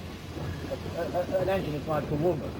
Yes. And in that respect, you're one of the most important people for keeping this woman tuned up. Yeah. Tuned up. Yeah. Primed. Is she a hungry lady? They all are. Yeah. Well, all trains are all winning. Both. Well, feed one on that. We'll fiddle one on them.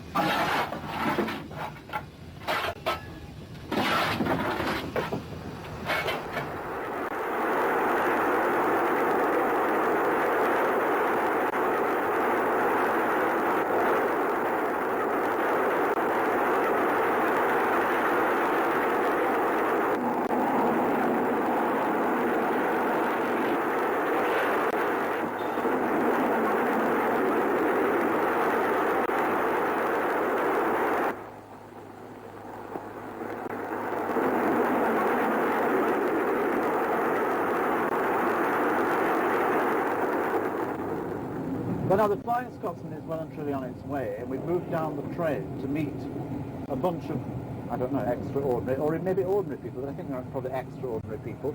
Here is a Flying Scotsman in all the gear. Now, what tartan is that to start with? It's a Cameron tartan. And that's your whole Cameron, are you? That's, as a matter of fact, the name Dowie is a sept of Cameron tartan. So we conclude from that you're not English or Scottish, but American. But my roots come from Scotland. And what are you doing here? Well, Flying Scotsman came to the United States in 1969, visited, and she came on my birthday. So I thought it was only fitting that I should come back and visit her on her birthday. Well, that's a very gracious tribute, isn't it? You're on the way to Leeds, what for? To transport diesels. Diesels? Yes. You're a traitor. Yes. How many diesels have you got? Well, about 770. What do you reckon to steam? Too slow for me. But we're going at 500 miles an hour and there are people waving us. What are you talking about too slow? How fast do diesels go? About 120. There's some in Fords, so that much faster. We better not tell anybody else that you're a diesel Scotsman. Yeah, keep it quiet. Keep it quiet. Don't mention In case it. I get lynched or something. Right. Well, now then, sweetheart, how are you? What's your name? Yeah. And why are you on the train today? Because we wanted to celebrate his birthday with everyone else. Right. And how old is the train, do you know? 60. And how old are you? 7. 67? No, I'm 7. Oh, I see. You're not... And where do you live? Manchester. So do you see any trains in Manchester at all? Well, sometimes. Do you know what that man on your right-hand side is doing? No. Do you know? Recording my voice. Well, he's not recording your voice, because if you look clearly, there's a wire here, do you see, that goes right up on the outside. Who are you, sir? Bill Horseman. Where are you from? Newcastle. On time? Yes. That's a grand city. Well, I'm a Yorkshireman, actually. Good. Yeah, that's even better. It's getting yes, better. I'm an exiled Yorkshireman. Good. Now, what are you doing with this thing hanging out the window? Well, I'm recording the noise of the locomotive. Why? Well, because it's a magnificent sound. I mean, you know, you hear the noise of diesels, it just sounds like a bus. But the steam locomotive, well, they're all different. Now, when you go home and listen to this, what can you actually get some thrill or reminiscent out of this? Oh, yes. Well, I also film on the railways. I film them with my camera, and I do a lot of work at home on the films, and while I'm working in my study upstairs, I listen to the tape recorder. Can you tell one engine from another? More or less, yes. Yes, I mean the Gresley beat is unmistakable. Flying Scotsman and the St Nigel Gresley, the three-cylinder beat, unmistakable. It's a magnificent sound. Good. You're having a good day as well. Absolute magic. What are you drinking there? Bits. Yes, and then Let's improve the quality of the sound. Oh yes, it does indeed. Right. Now here are two lads. Where are you from, lad? Crewe. Crewe. Yes. Now that's a good railway centre, isn't it, Crewe? It used to be magnificent in steam days. It still is interesting now, but it's not the same as it was. Why is it not the same? Well, the lack of steam.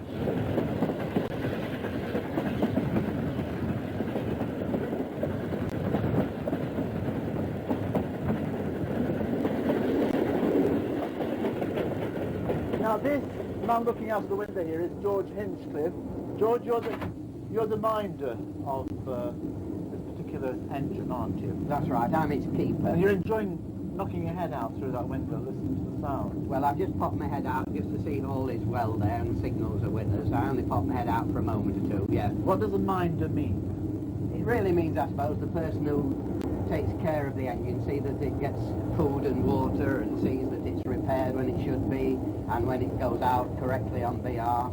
All the things that one has to do with it. Polish nicely. I used to polish it at one time, but I now have underlings who do that, and bless them, they do a great job. Right, this is all steam town. Yeah, that's right, yes. Would you like to see a return to a fully steamed network? Oh no. Why? No, no. I shudder to think what the railway fares would be if we did, but apart from that, I'd be out of business. Because you wouldn't be a little piece of history. That's in that right. corner, There'd be too many steam engines around, and well, there are only a few of them. Not so bad. We've got all sorts of people, all sorts of fanatics on the railway train today. We're all mad about steam now, and have particular reasons for being mad about it. What's your particular reason? I used to like watching trains when I was a small boy, and I used to imitate them. I make the sound with my mouth, and I used to move my arms around, and Can you do so on. steam sound now? No. Go on, have a little try.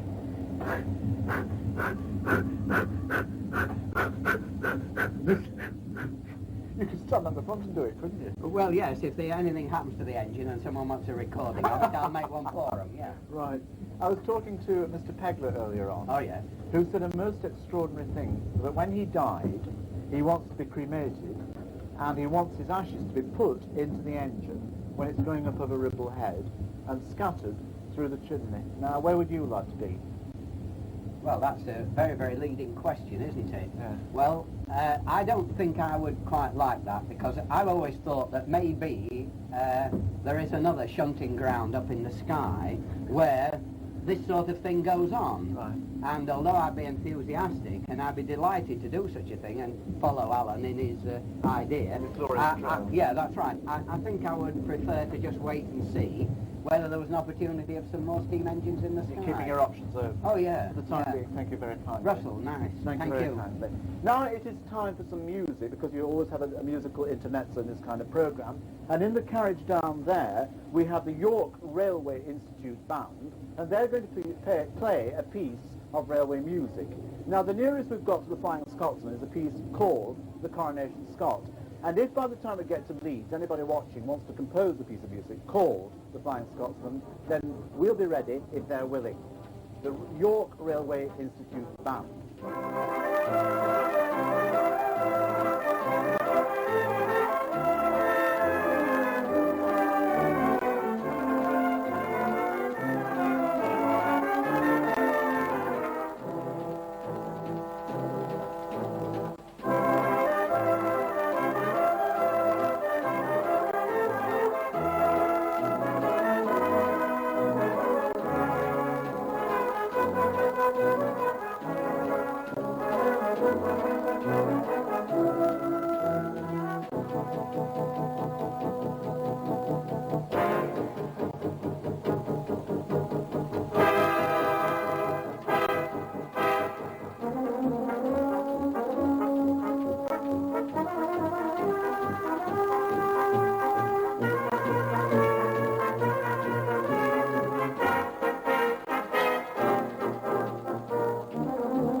Well, that may not be exactly your kind of music, but it's very pleasant nonetheless, isn't it, Joe? Good stuff, mate, yeah. Joe Brown, welcome on board the Flying Scotsman.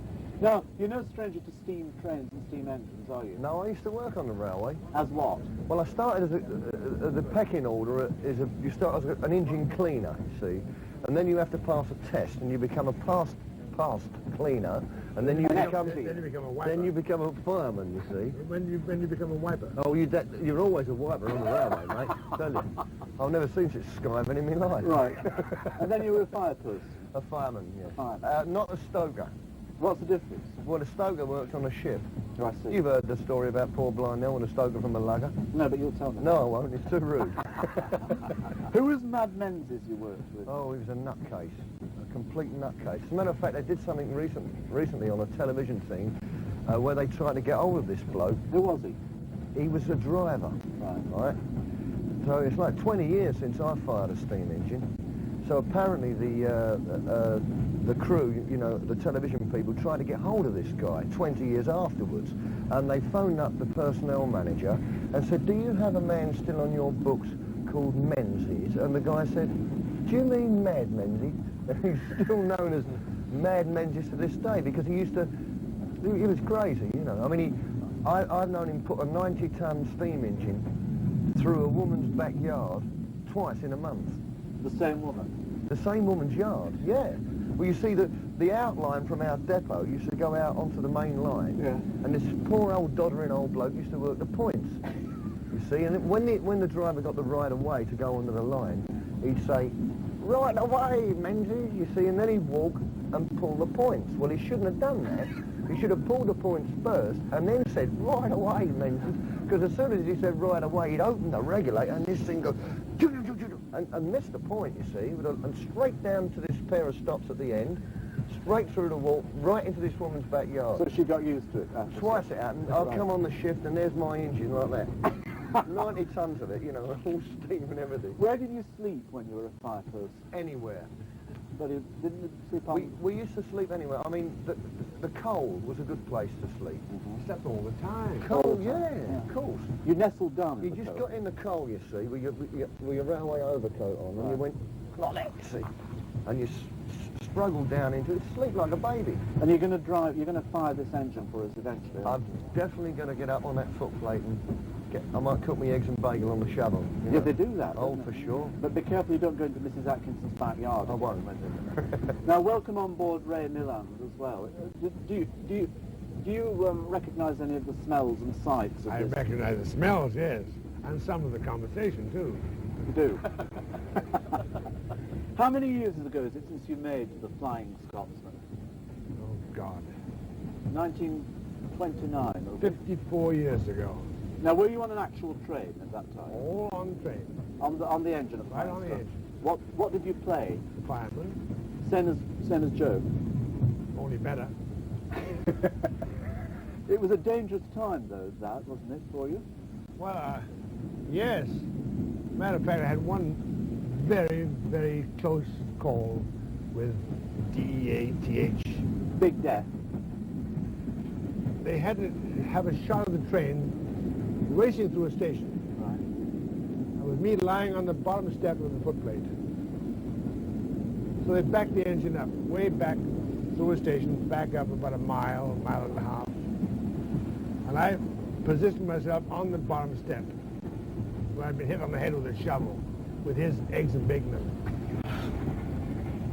And the engine started, the train started to move, and I suddenly thought there's something wrong. I suddenly thought, my God, they came through a station, and they're going to go back through it.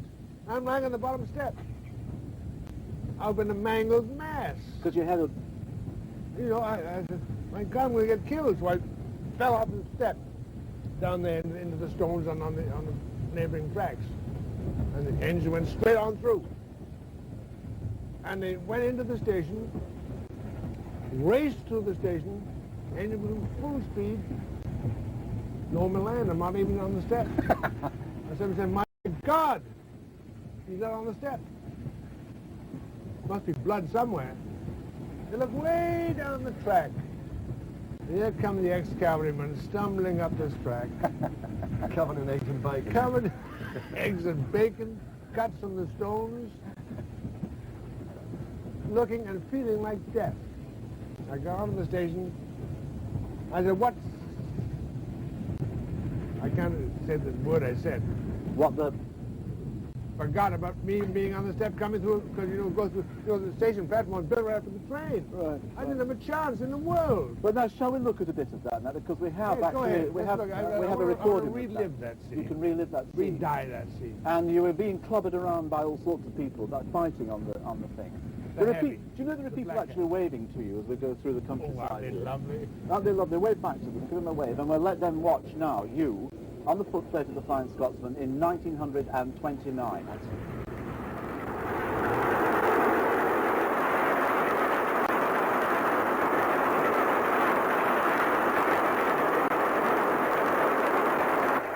There's my beautiful gun. When I get back to London again, thank you, I'll see you in the parlour. The real thing last night, an old man came over, nearly caught me. Just managed to dodge him with the skin of my teeth.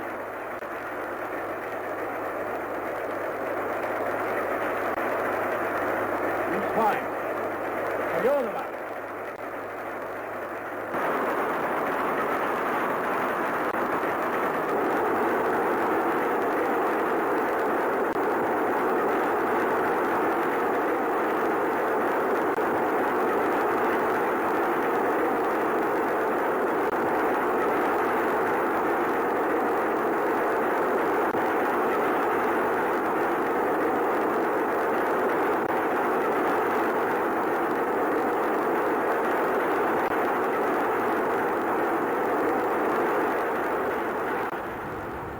Well, that was Mr. Ray Milland struggling for his life on the footplate of the Flying Scotsman in 1929. We've moved down the train a little bit now, and here is Mr. Timothy West, who is well known to us all, particularly this week. You're never off the television, actually. Particularly Try this not week. to be. Try not Rather to be. hard egg. If they make or were to remake the Flying Scotsman, would you try to audition for a part? Oh, I'd love it. I mean, to me, making movies is climbing over the tender of a moving train, clutching a gun. I mean, that's really what I want to do. What part would you wish to audition for? Don't mind. As long as you're in there. As long as I'm up there, yeah. Were you a loco spotter as a little lad? Yes, I think I'd flatter myself I was one of the first ones, because my mates and I used to do it before the books came out, you know, where you used to tick the numbers off. Where did you do it? Bristol Temple Meads. Well, that's a good place, isn't it? Oh, yeah. They were all used to flash through there. That's right, great railway city. I understand that you may be an advocate of a return to regional railway systems, like LMS and LNER. Well, I'd like that kind of philosophy back, certainly. And, I mean, I would just like to see some branch lines reopened. I really am a great believer that you can't keep lopping off limbs from the railways. Look, everybody's waving to you as you go past that. You had an accident, or nearly had an accident, in a tunnel somewhere. What happened then? Yes, that was a very nasty experience. I like exploring old railway lines, and there was this line in Kent that had closed, and there was no service on it at all. And so I walked the line and went through this very thin tunnel, a single line, and heard, unmistakably, the sound of a train. And I was exactly halfway down the tunnel, and the curious thing is you can't tell which way the train's coming from before you see it. So I didn't know whether to go running on or try and very my fast. steps very hard.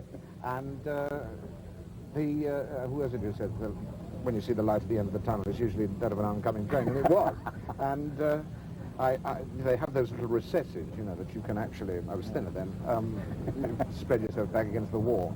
But it did come very close, and the smoke, of course, the steam train, was asphyxiating. Did you come out a different colour? Yes, I came out a bit later and much wiser, yes. Stop doing that for a bit. You know we're travelling through Bradley Hardacre territory. All this could be yours, lad. I don't know why they're not working. All this could be yours one day. It's also the territory of Mr. Brian Close, who's sitting on your left-hand side. Yes. And a happy day for you, Mr. Close, isn't it, today?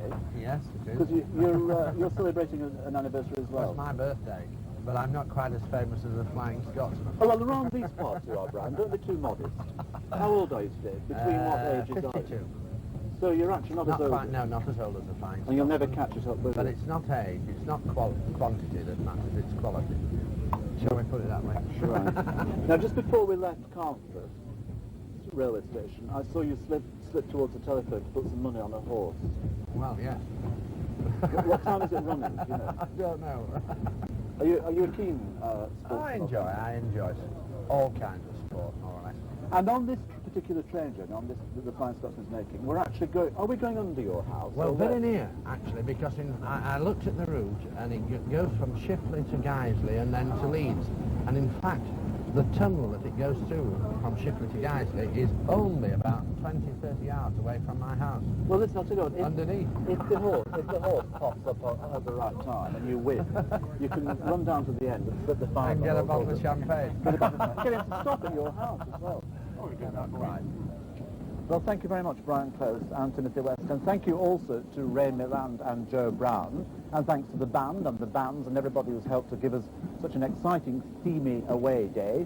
Joe Brown is actually on his way now to the front of the train, actually to the footplate, to lead us to the end of our away day into Leeds Station. From all of us here, goodbye and thank you for joining us.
From the Great Western Society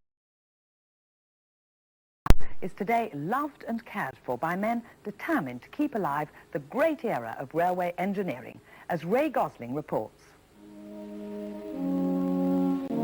There's many an elephant's graveyard in our land for steam locomotives.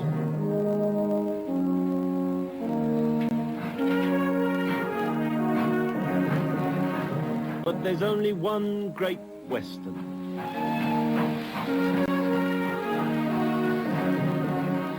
GWR, God's Wonderful Railway. It was until a bunch of bureaucrats brought steam to its final demise, and the last loco commission, they called her the Evening Star.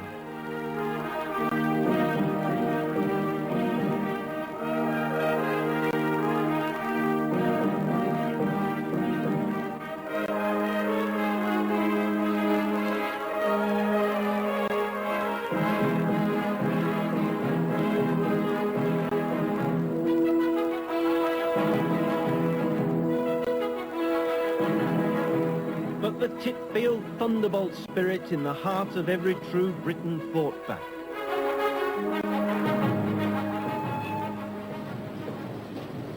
All over the country, the faithful few have grown into an army to fight for the salvation of steam. And a great victory was won at Didcot, when the Great Western Society set up their charitable trust.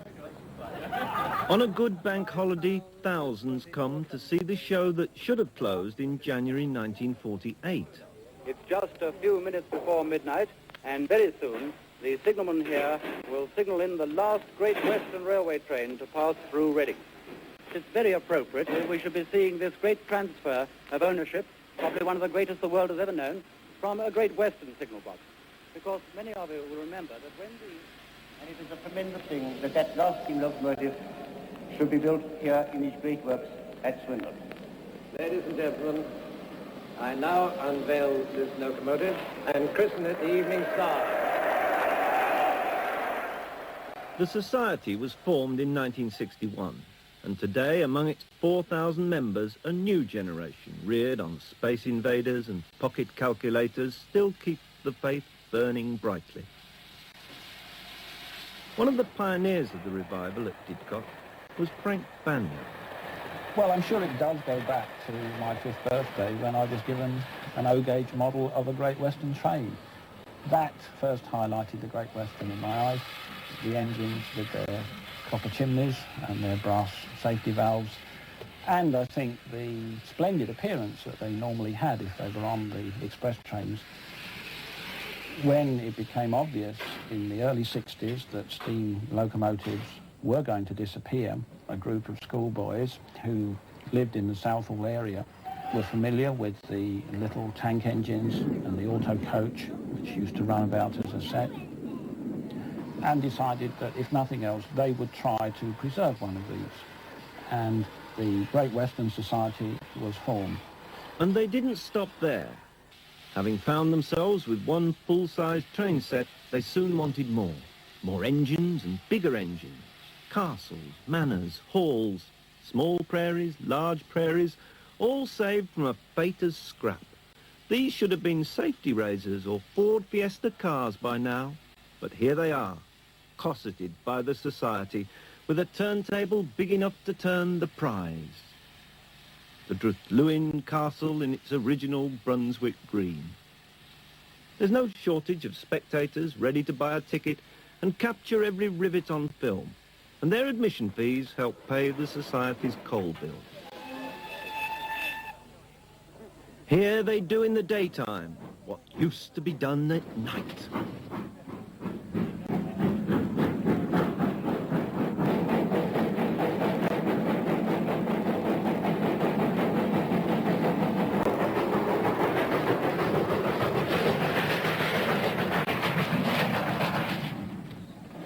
Day mail from Didcot. Were there real letters in those bags? To pick up anything really heavy, there's a steam crane parked on the Society's tracks, but owned by one of the members, Gordon Thompson. Well, my interest in steam cranes really stems from when, as a child, I used to watch one in a local foundry, and it used to absolutely fascinate me. It was the same type that you see here now, but I never did buck up the courage to go and ask them could I have a proper look at it. However, my interest did remain, and then I heard about this particular steam crane, which was a firm of plywood manufacturers. The gentleman who took me to see the crane suggested that I write to the firm's board and make them an offer for it. So the offer I made was for 28 tons of scrap material, and they said, yes, they would accept my offer and invoice me for the crane straight away. Now that the restoration is virtually complete, it is good to see the machine used for basically what it was intended for. Very, very few industrial steam cranes exist at all. It's not all steam. The Society's expanding into the small stuff of bureaucracy. Fred Gray. This is a general Great Western office scene, and I am completely surrounded by all those items which went to make up all the necessary articles to run an office. And for instance, we have ink pots, and rather interestingly, this one is marked Go Great Western and would have been used as a sort of giveaway item, like people give away ballpoint pens and various key tags and what have you. This enabled the Great Western to extend their publicity, and they were very economy-minded, even to the extent of when issuing typewriter ribbons in these very nice little tins, They were marked, return to the stationery department, Paddington. Immediately it is emptied. And as a servant of the Great Western Company, you'd be expected to wear a buttonhole on duty. Brunel sets certain standards on his railway, and the Society at least intends to keep them at weekends. I think Brunel was one of the greatest engineers that the country has produced, and some of the things that we are trying to do here at Didcot do relate directly to Brunel's activity, particularly, of course, the broad gauge work. Leading the navvies is Dave Hartland. We are the Taunton group of the Society, and we were lucky enough to find a large quantity of bridge rail track work at Burlescombe in Devon, and we brought this up to Didcot, where we're now engaged in relaying it to Brunel's original ideas using longitudinal timbers and to his original broad gauge, 7 feet and 1/4 of an inch. 2, 3.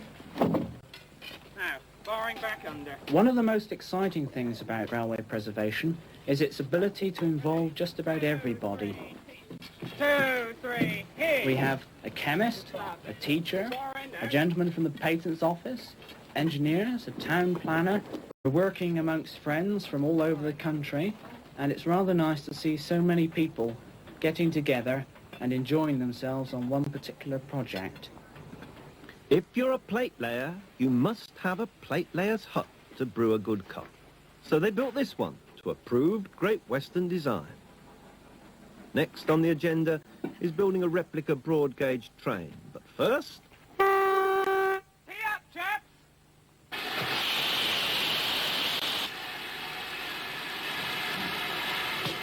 They're all pure Great Western men in this society, with standards and so many plans. For years to come, their consorts and families will surely continue to take second place to this most seductive of man's mechanical creations, the steam locomotive, Great Western, of course. Come all you young maidens, take warning from me. Shun all engine drivers and their company. They'll tell you they love you and all kinds of lies, but the one that he loves is the train that he drives. He said, my dear Molly, oh, won't you be mine? Just give me the signal and let's clear the line. My fires are burning, you steam it is high. If you don't take the brake off, I think I shall die. I told him, young fellow, now don't make so free, for no local fireman shall ever have me. He'll hug you and kiss you, and when you're in need, he races away at the top of his speed.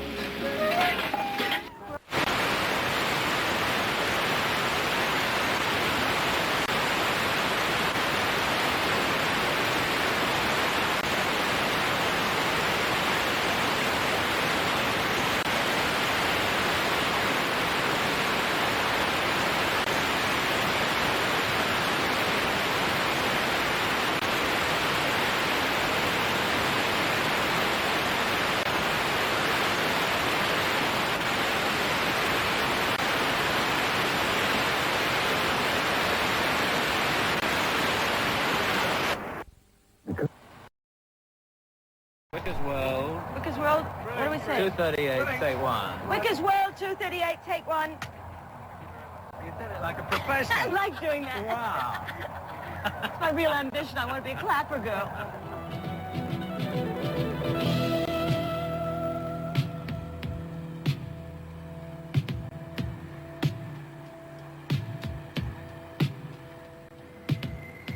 We come to celebrate a legend.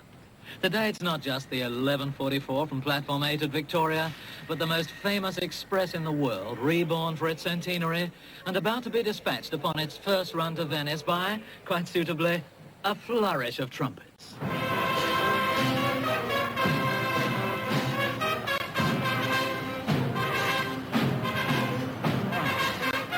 All our workaday trains merely take us from Victoria Station to somewhere else. But this elegant ticket buys a fairy tale, the chance to live out a fantasy.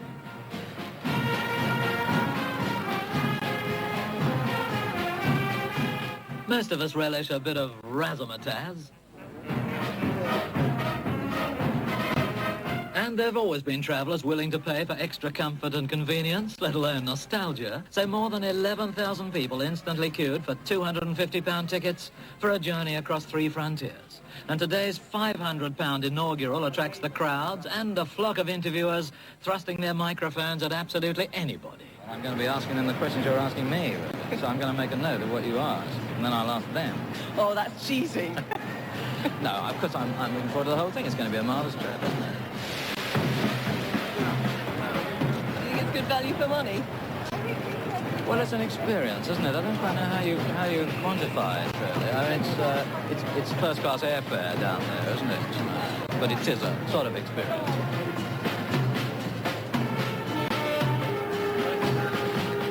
Rescued from those sad grey yards where famous trains go to die, the Orient Express returns for its big day, gleaming as never before.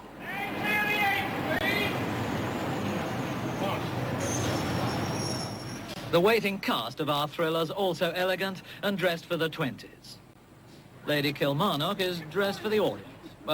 Sort of. How are you? I'm happy to see you. We're going to cause a riot, Derek. Well, if you say that, I hope I will. A few delicate explosions make up that riot. However, there is a haunting anxiety that terrorists, or those ill-disposed towards such bravado, such a pageant of nostalgia, may attempt to hijack the whole train. So I was relieved to find our magic carpet had some support from above. It's curious how trains seem to have an affinity for gentlemen of cloth. Exactly. Very true. And naturally, I'm going to bless the train and all the passengers. Really? May they arrive safely to the journey's end. May the train always prosper, because it's something good. In the absence of any other security, I was quite ready to be reassured. Red carpet is coming down. Well, but it's something where great hopes and it's a venture of faith, putting all this £11 million into it. Taking Miss Agatha Christie. The Orient Express, always privately owned, has now been given a multi-million-pound kiss of life. Taking Miss Hercule Poirot. At a Sotheby's auction in Monte Carlo 5 years ago, a millionaire from Kentucky bought 2 wagons-lits and, encouraged, went on to collect another 36 Pullmans and sleeping cars of the 20s and 30s. They've been rebuilt, and today, better and safer and grander than ever, the Orient Express flaunts its old aura of serenity and splendor. Its American owner, James Sherwood, is not a train buff. Indeed, confesses he's never even wanted to be an engine driver. He recently made another takeover bid and married an English widow, Dr. Shirley Cross. Yes, 11:30. On the way in, the chairman of British Rail, whose passenger of honour attends to industrial relations. I'll carry the flag. But Sir Peter Parker carried it only as far as his southern boundary, though in unaccustomed luxury. The cast of this mobile theatre has always been the target of considerable attention. Don't run away, madam. I can't run away. Hang on, Orient, my love. The original first night of the Orient Express was a century ago in 1883, when only gypsies or generals ventured to cross the kingdoms of Europe. Later, it carried those fun-loving kings, Edward VII and Leopold II, then the Tsar of Russia, Mata Hari, Gulbenkian, Zaharov, and countless prima donnas. King Boris of Bulgaria drove the train, a French president fell off it, and on her honeymoon, a Spanish duchess was rescued from her mad bridegroom by an armaments king. A Balkan archbishop, His Reverence Cyril, often travelled between Sofia and Belgrade to relish, during a secluded 90 minutes, those exotic birds of passage known as the horizontal nomads. Books and films showed beautiful spies seducing king's messengers, ladies vanishing, James Bond struggling, and courtesans giving in, while murdered millionaires lay upon silken sheets. So, despite this splendid send-off, we have a lot to live up to. The Express went into a decline in the 30s when air travel became reliable and grew so shamefully shabby no Agatha Christie villain would have been seen dead on it. Yet legend is stronger than reality, so it still suggests mystery, adventure, intrigue. To board the train is to become one of the actors, and today a new cast assembles for this fantasy island on wheels, each prepared for one first night to become potentate or princess or Poirot. Some of us are already typecast. We have a duchess, an earl, an arms king, a film star, and of course any number of tycoons. Well, it's been a grand effort. It cost £11 million to restore the Pullman train and the Orient Express train, and I hope you will agree we've had a grand result. I now declare the Venice Simplon Orient Express resumed. So we're braced for romance and adventure, and indeed half expecting a murder on the Orient Express.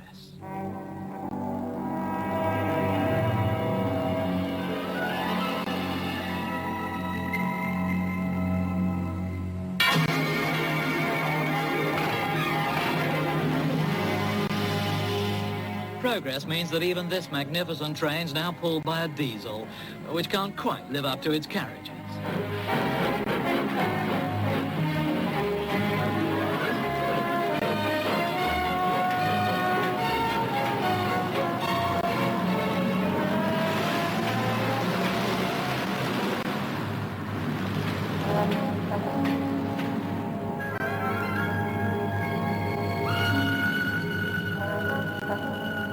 But we can all hear the echo of that once upon a time whistle.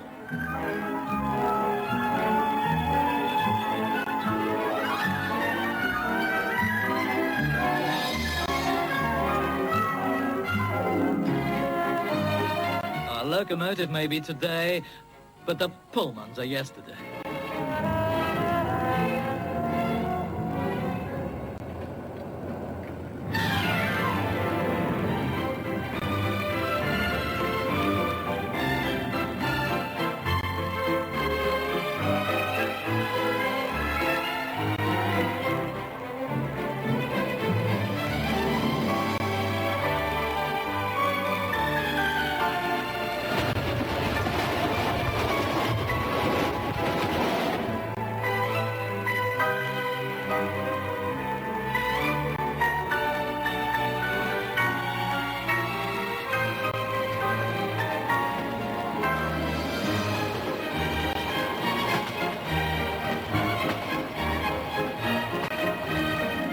A century ago, when passengers progressed to Constantinople in 3.5 days, the Orient Express was the first grand hotel on wheels.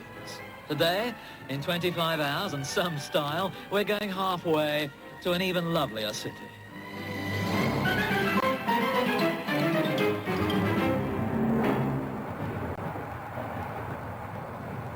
As you are always strapped for cash, is it galling to find a train like this charging enormous fares and having to turn people away? Well, I don't want to keep looking at the abrasive side of it, in a way. It's true that we can see big business happening here, but frankly, this is a continental business. We haven't yet got to travel down. What part of the business we can share of this good business, we are sharing. Here's a train that seems to me to symbolize so many of the things that people love about the trains. I mean, it's elegant and it's associated with fun. Trains are symbols of so many things, aren't they? Here it is today, a symbol of pleasure, high style, a symbol of sheer delight. And people love to see that bit of the train. I love to see that bit of the train. Railways have been a risk business for 150 years. I keep saying that my job, Jim, is it's not a matter of being in a goldfish bowl, it's being in a piranha bowl. You're never at ease. Never somebody not coming for you, you know. Folkestone Harbour's the end of the line for the Pullmans, and before leaving, we're offered a final delicacy. Not an after-lunch sweetmeat, but an anti-seasick pill. A reminder that even Oriental travellers must face a temperamental challenge.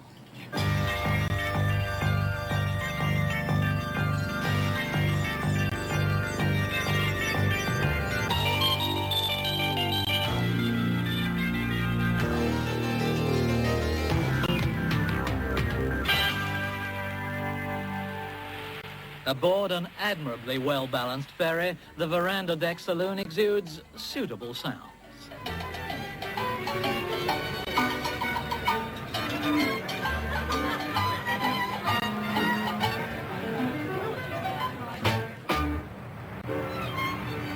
On On board, the couple who booked the very day the resurrection was announced. Are you a rail buff? No, no. Not at all? No. It was just that I wanted to go on the Orient Express in full panoply style, champagne, everything. The English have a habit of being, you know, looking back in history, and one just purely wanted to live with tradition, basically. And it's lived up to all expectations up to now. It's strange that it should be an American who would do it, also, really. Yes, but he's an anglicised American. You've only got to look at him. You know where his heart lies, don't you? Our taxi driver on the way to the train was convinced that he had already seen the first person who was going to be in the Agatha Christie novel version of this whole trip. He said, you have to suspect everybody, even the porters. This is a taxi driver. So he thought it was quite romantic himself. He really did. Have you picked out the body here yet? We've got some ideas. We're all busy allocating roles in this thriller in which we're appearing. A jolly group of merry widows and divorcees from Palm Beach has already decided who is going to be who. We know there's going to be a marriage, and it's going to be Nadine's. That's why we came. She's going to be a flower girl, and I'm going to be a flower girl or maid of honor. And we know that there's going to be a wedding on this. I can hear muffled laughter behind closed doors, can't you? Absolutely. You know? Yeah, oh, absolutely. Are you ready for that? Oh, she is. He's got the ring. She doesn't know it, but I saw the ring. It's sapphire and diamond. I'm going down and talk to Agatha Christie right now, and you have had it. No. It's going to be a wedding for sure. That's lovely, but it sounds like It's a gonna be wedding party. A wedding really. for sure. It'll be all A four. wedding, a murder, and a maternity. You've had three already. I went through a few. But you know, yes. one of her marriage. Tell him about one of your marriages. Yes, tell me about one. The one that lasted for 6 hours only. Well, I was married to one of the DuPont The heirs, DuPont but for that 6 didn't last. hours. 6 hours? Yes. Why? I had to leave a boat just like this and row to shore. Principal. But Really? What it did was he very suggest nice. that He you went didn't on like? to become the governor of one of our great states. What did he suggest that wasn't acceptable? Let's not get into that. There was nothing he suggested that was not acceptable. It's what he didn't suggest that was not acceptable. Yes, I can understand that. Are you looking for a husband as well? Oh no, I haven't got time. Oh. Oh, no, I've got. Well, you've got 20 hours. No, I've got 12 polo players, and I've got 100 horses, and that takes quite a bit of my time. There's Larry. There's the future groom. Don't tell him. There he is. There's the future groom. Get on your knees here for a moment. I want to talk to you. Larry, say you will if you did. Do not forgive her for what she No, has Larry, done to us. say you will if you did, or you're going. You've been compromised. You know that. Do I say that? Would you if it were possible? Just Yeah. say Are you going to accept her proposal? Oh, That's the thing. Larry, I had nothing to do with this. He's a Now, gentleman. you know what we are Yeah, best. I think we've swung it for you, actually. think you did it? Yeah. Yeah. But I'm so thrilled that we should have brought you two together, actually. It's wonderful that the... Now, could you imagine by the time they get to Windsor? Is there a after the captain Orient on board? Express? Thanks. I don't think an engine driver can do it, actually. So at least the romantic roles have been sorted out.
At Boulogne Station, the mood's deepened by a Tsigana serenade.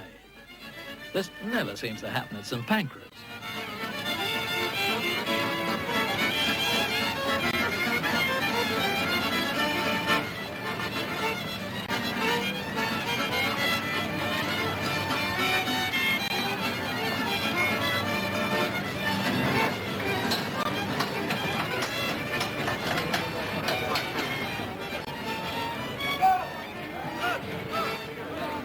Our stylish, frivolous expedition must pass through Milan, headquarters of the Red Brigade.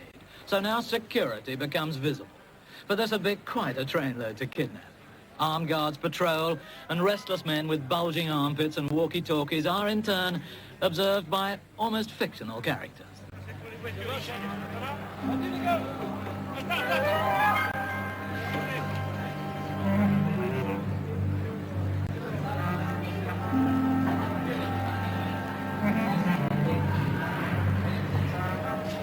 Those Brighton Bell Pullmans had been fun, but this is the real thing.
Way into Paris, passengers change for dinner.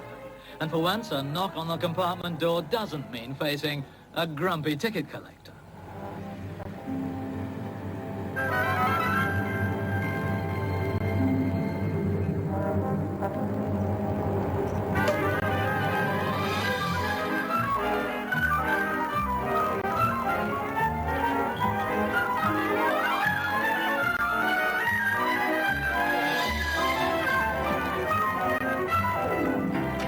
The Orient Express offers champagne, its own label, of course, and I suddenly realized what had been missing from travel all my life. I was recapturing the golden age of the train.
Though sea containers, Sherwood's company is worth around £500 million, this venture still seemed to me a considerable financial risk.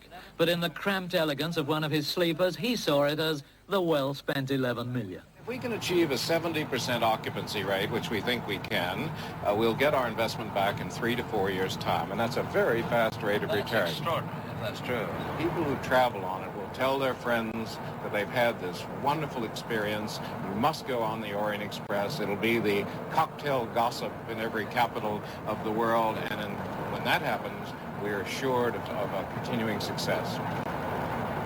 To make sure everyone realizes Orient Express is not a credit card, Mrs. Sherwood has researched its relevant history. Now, this coach was part of the old Orient Express. During the war, it was, most of the wagon-lit rolling stock was put in sort of cold storage. And this, in fact, was put into Limoges. And in Limoges, it was used as a brothel. Right. And then 1 year later, in 1946-7, it became part of the Royal Dutch train. So it's the other extreme. Rather a contrast. Is this going to become an occasion for women like going on a cruise? I mean, it's a dressy thing. Well, I think it could. I think people can do what they want. But sometimes people do like to dress up for a special occasion. You don't really need to dress up very much. You need perhaps a straw hat and maybe a 1920s cigarette holder and a little ribbon round your hair and a feather, and you're almost 1920s. My dress is, in fact, earlier period, but it was Fortuny fabric.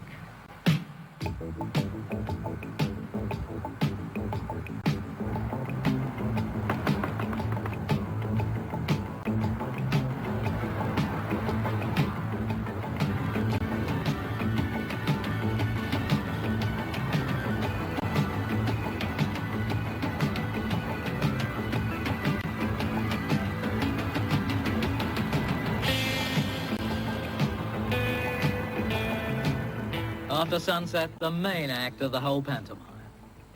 Dinner, prepared by a famous chef, when all our characters appear on a stage softly lit by Lalique.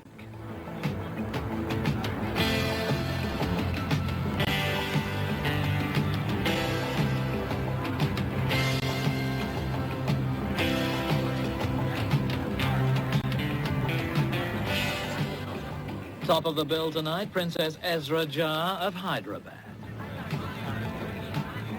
Followed by an Earl from Monte Carlo with companion. A young Duchess from Westminster without her Duke. An industrialist from New York with latest wife, suitably adorned. In the supporting cast, there's a man who sells arms, a shipping magnate, a footballer, a detective. No one's yet confessed to being a spy, but not even Graham Greene or Agatha Christie or Hitchcock could ask for more. Every carriage has had £300,000 lavished upon it, so demands some dressing up if you're not going to be upstaged by the decor. A century ago, the 10-course dinner on this train occupied 3 hours. We now have fewer courses, but they take longer to serve. Our film star is predictably late, by which time the meal's gone on for so long, some of us have nodded off. We thought for one terrible moment we'd spotted the victim.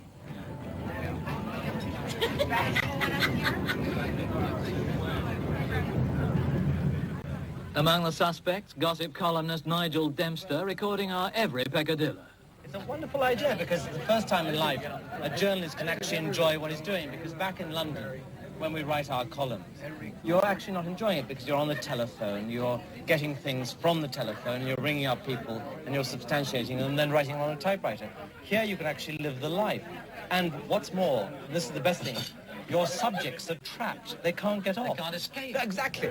So then you pin them down. What's the position of a train like this going to be? It's going to be a success, isn't it? It would seem to me. I'd have thought that in this day and age when people no longer need to go somewhere very fast, and also they spend, say, £500 going for an awfully bad holiday in Spain, why not spend half that sum having the journey of your life? It only takes 2 days and 1 night. Yeah. But at least it's something which you'll remember, and it won't be one of those poison tours which one tends to get. Go in style with a chance of meeting a princess. This is exactly right. What more can you want? What more can you want? And this is the perfect place to get a confidence. And late at night, because you're drinking all through the night, there's a man here who plays the piano until you stop him playing or kill him.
Do you realise it's 25 to 3? I know, I couldn't care less. You're still up, but 25 to 3. I couldn't care less. I believe there's going to be a murder this evening. Yes, have we decided on a body yet? I didn't mind. I'll offer myself. Well, tell us these priceless pearls of yours. Oh, I never... Took me a long time to collect them. They're all perfectly matched.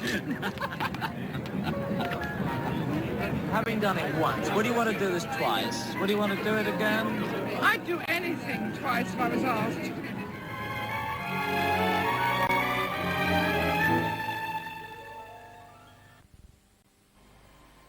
Emerging from the Simplon Tunnel at dawn.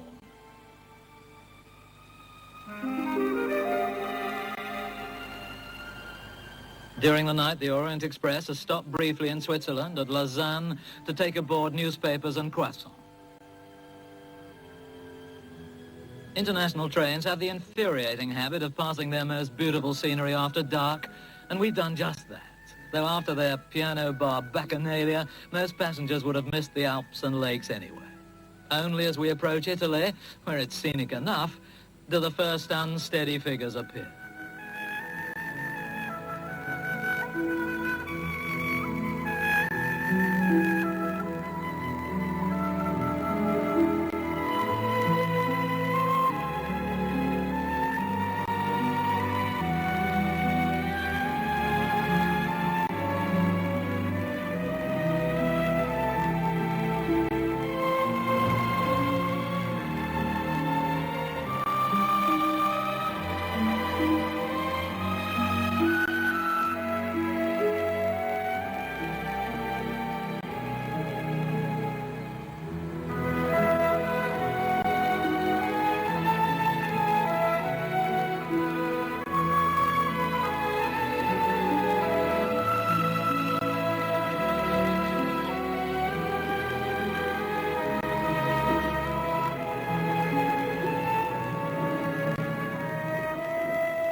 Italian customs and police come aboard, but their vetting is painless.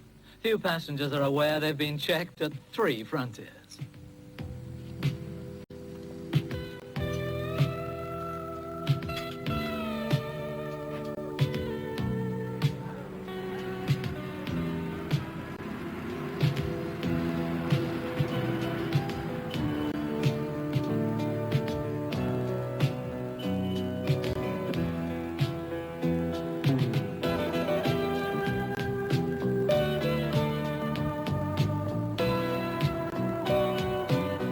Italian railways have taken over from the Swiss, and we're heading for Lago Maggiore.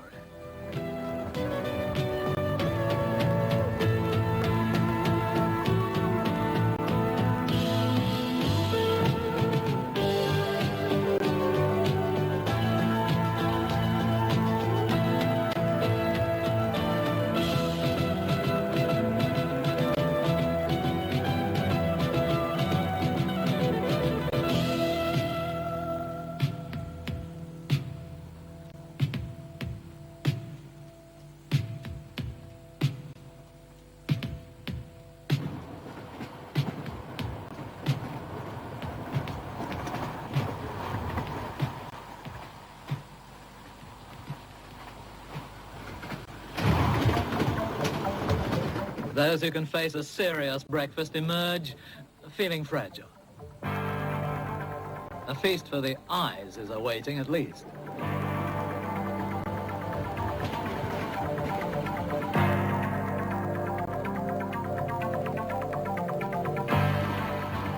But there's also a breakfast to suit every appetite.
Milan for breakfast. That's right, yes. Just reading the brochure, it was kind of hard to believe the train was actually going to look as good as it did in the pictures. Yes. But it really does. This trip particularly was like a big fancy dress party, really. I mean, everyone trying to look 20s, and then last night everyone dressing up in black tie for dinner on a train. Yeah. I mean, it's so inherently silly that it was fun. And the food was good, too. The food was quite extraordinary. Very, very good. I mean, it took a long time. Unbelievably slow, but extremely good. How long did your meal take? I don't know, about 3.5 hours, I think. And I think they had some problems with the gas in the kitchen or something, but no one knew quite what was happening, except that between every course there was an hour of waiting and wondering. One of the kitchens went up in a sheet of flame. I think so, yeah. There was a lot of smoke floating through at one time. No one knew quite what was going on. As a result, it was... Good morning. Good morning. How did you sleep? I don't remember. Did I enjoy myself last night? I'm getting word about it right now. You enjoyed yourself. I did, I yes, saw you doing the Oh, of course. Just my ear. Have you found your shoes? Yes, I have now. But the champagne is coming in. Champagne has never stopped. From the moment we got on the platform in Victoria.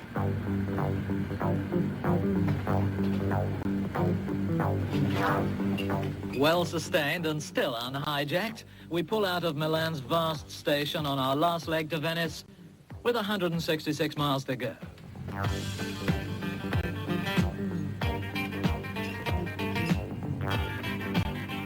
On board, an agreeable pattern of life has been established.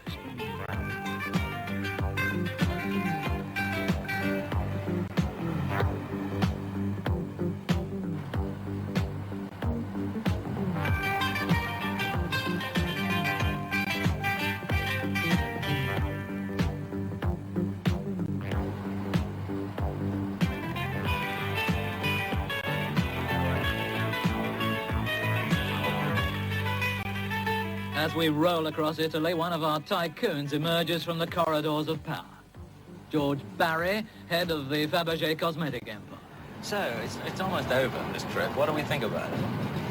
Well, after not sleeping all night, the thing I'm thinking of the most, I wish I could go to sleep.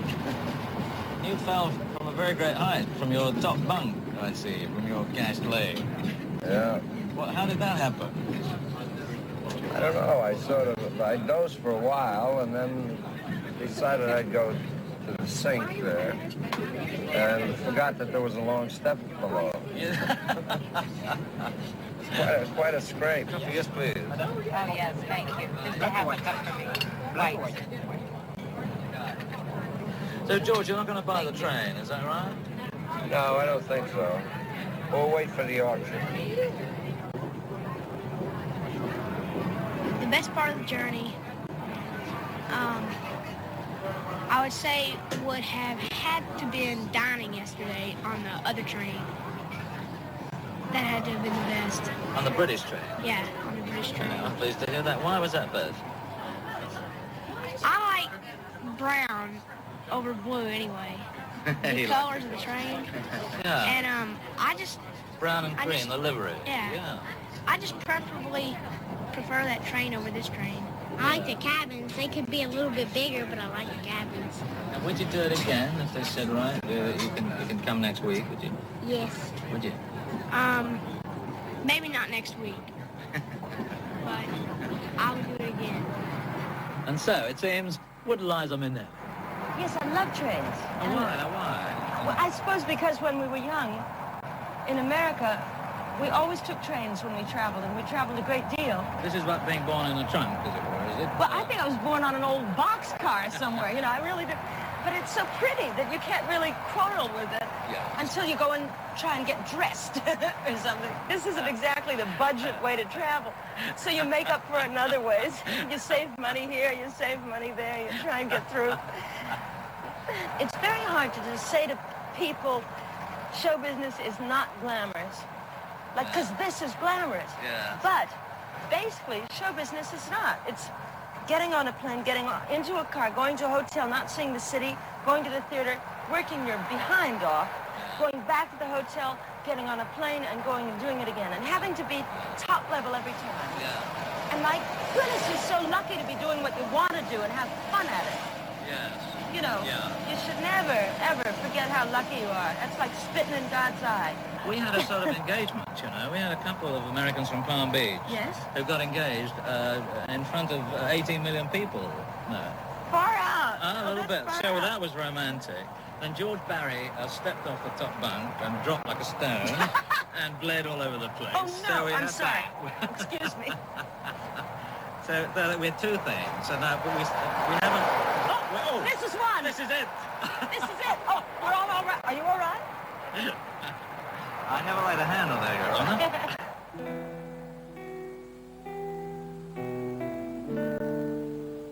But for some, despite all the fun and the games, 25 hours on a train, even such a train, on such a journey, can prove soporific.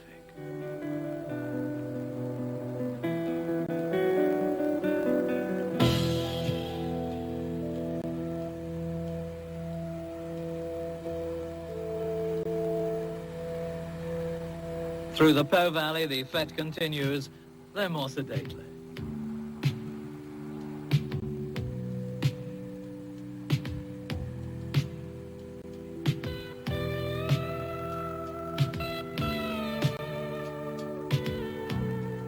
Mestre, and then the Lagoon of Venice.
At the end of 920 crowded miles, Santa Lucia Station, yellow roses, and a welcoming chorus from, needless to say, Gondolieri.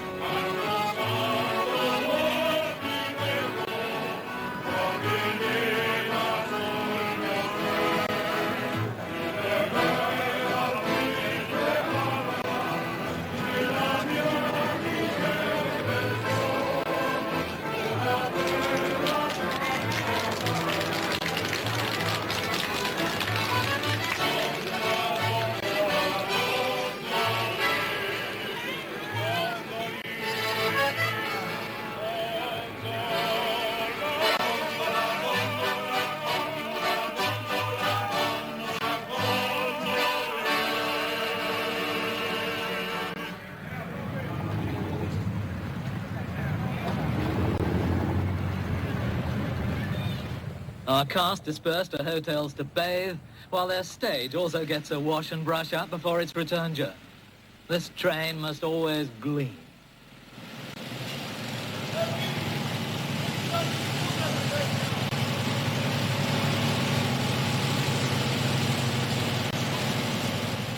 And observing the buffing up, an old Orient Express hand who's been a Wagon-Lit conductor for 22 years. Oh, you have to love traveling. Yes. You have to know several languages. Yes. And you have to love serving people. The Orient Express in the old days, was it as glamorous and as mysterious and as exciting as we read in the books, as we see on the films?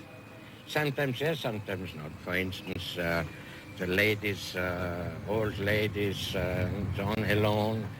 So they said, would you come to my cabin at night? Let's have a little chat. Yeah. It's almost better than a tip, I suppose. And there happens to be a gentleman alone. But they say, would you be so kind and have a look if you can find a girl for me? I will pay the sleeping car for her. Tell her, for instance, you find a girl which is sitting in second class. During the whole night to sit for a nice girl to sit at the second class. Very uncomfortable. Let's have her here. Try to get her and try to say a gentleman would like to offer you a good night's trip. And then we'll see what you bring me whiskey or a bottle of champagne. And then we'll find out if it works all right. So that's one of the things that made a good conductor, was it? Sure, that's a service. It's a service of customers. It's a service, that's certain.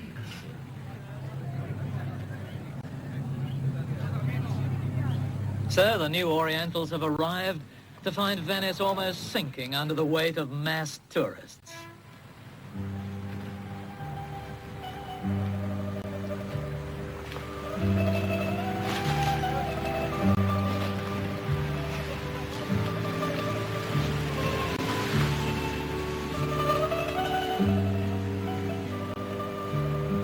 On the way to the hotel, we observe even gondolas now travel in fleets.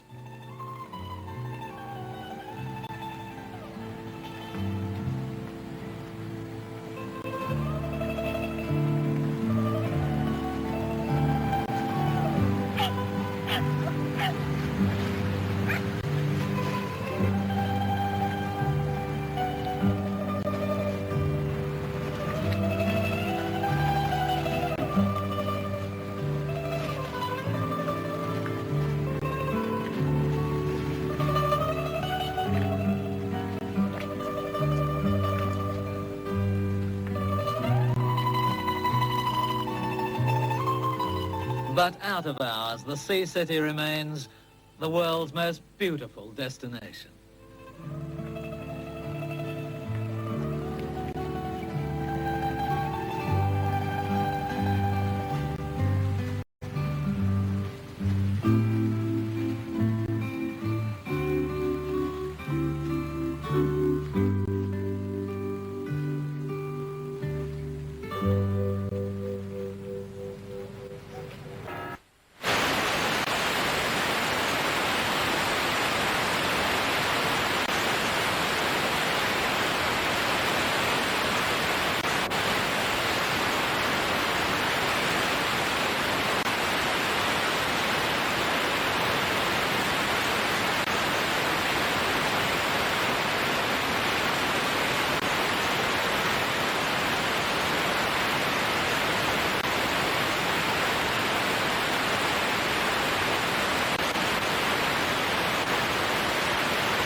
The train is now the only way in and the only way out of Bennett, and the small cluster of buildings left behind exists solely to serve the railway passengers their lunch.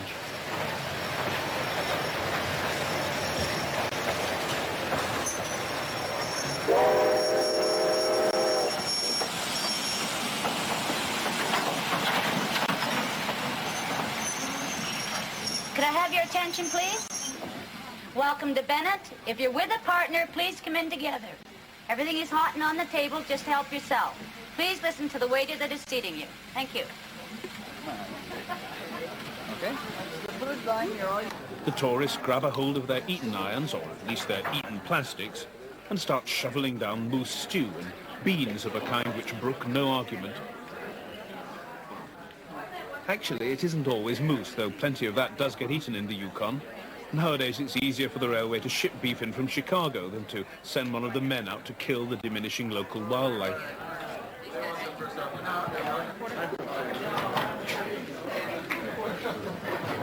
Everybody's lunch today, okay?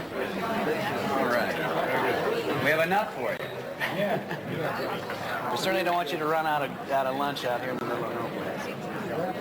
They figure they can get about 900 to 1,000 people that can eat it at once. Every day. That's an awful lot of beans. That's right. The other train's coming in just a minute, too. You'll hear them come roaring by.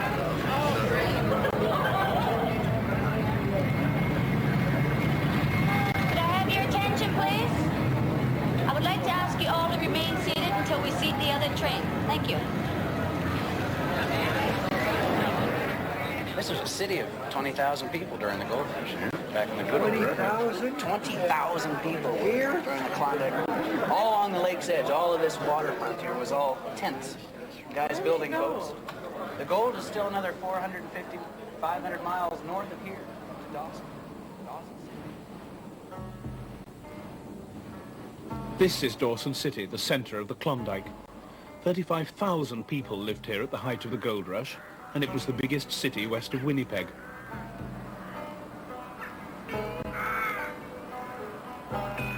Now, fewer than 1,000 live here all year round. Some of the old buildings are being nursed by the Canadian government. Others are collapsing gently back into the mud and the dirt.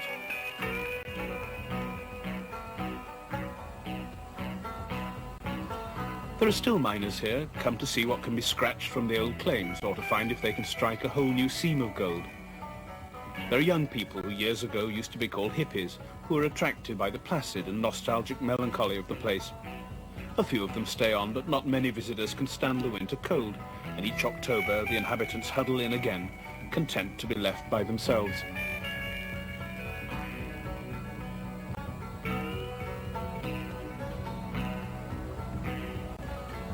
Around the gold-bearing creeks of the River Klondike, Hunker, Bonanza, El Dorado, the big companies moved in and bought up all the old single prospectors' claims. Over the years, the companies have ripped down the hillsides and passed them through giant dredges, swilling out the last few ounces of gold from each ton of rock and soil.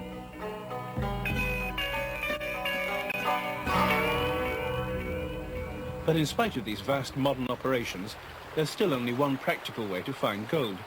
It means one man trudging from place to place with nothing more sophisticated than a black-bottomed pan. Now, if you're gold panning, you depend on the fact that gold is 8 times as heavy as rock. So you want to mix up all the material that's in your pan into a soup. Okay? Any big rocks in there, you wash them off in your own water, then you can fish them. You want to get all your material loose and moving inside your pan. Now, when it's at the consistency of quicksand, then the gold and the heavy material has a chance to sink through that material and get collected down on the bottom of your pan. In essence, what you're doing is just duplicating nature. Michael Laforet is a gnarled and grizzled old public relations man who gave up life in the soft south of Canada to come prospecting in the Yukon, and he now lives on top of his own gold mine. He adopted the name Black Mike along with the approved amount of gnarled and grizzled facial hair.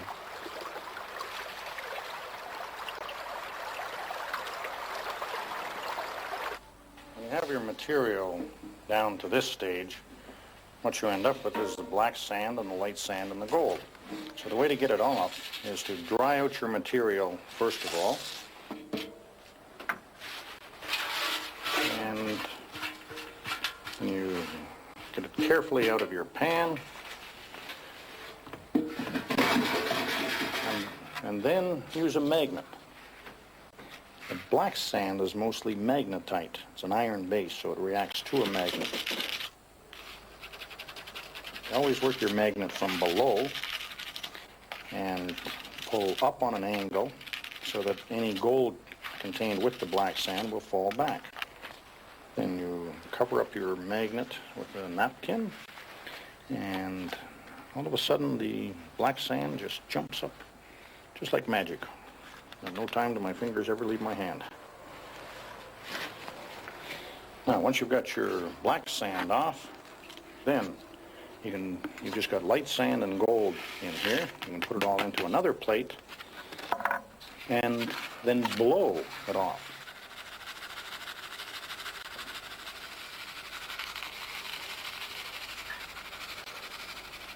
Now, when you've blown the gold down to this stage, you've got most of the sand off it.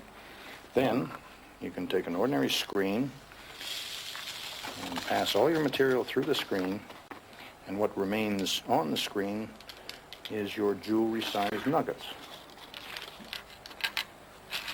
It's the same as anything. It's a living. I just happen to enjoy gold mining, and it's one way of making a living, and it's a very profitable way in some cases. Of course, everybody has a right to go broke, but and gold miners sometimes take that right. There are no guarantees. In many cases, it'll be a lot easier to take a paycheck job, and there's a paycheck for you every 2 weeks. But with gold mining, you have no guarantees, and the earth doesn't give receipts. So the tax man doesn't know about anything.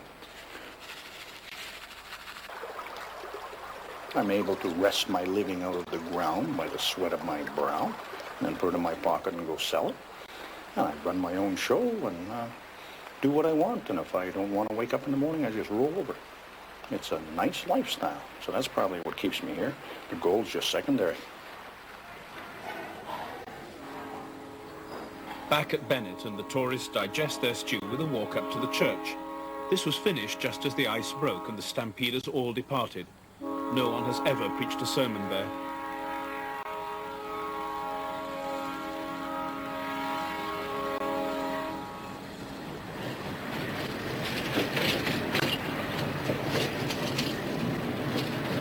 At Bennett, the railway begins to change its character. A modern diesel takes over for the rest of the journey to Whitehorse. Steve Heights gathers together just some of his flock. The rest are going back to Skagway. Are there any more for Whitehorse? That's it, that's all.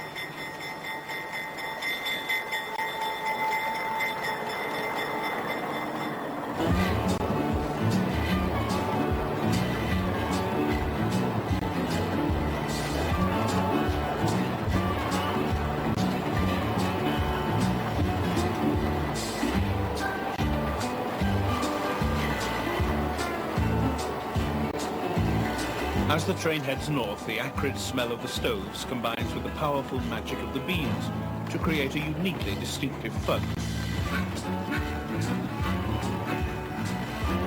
By this stage of the trip, there are fewer tourists, more of the local people who depend on the railway for their livelihood.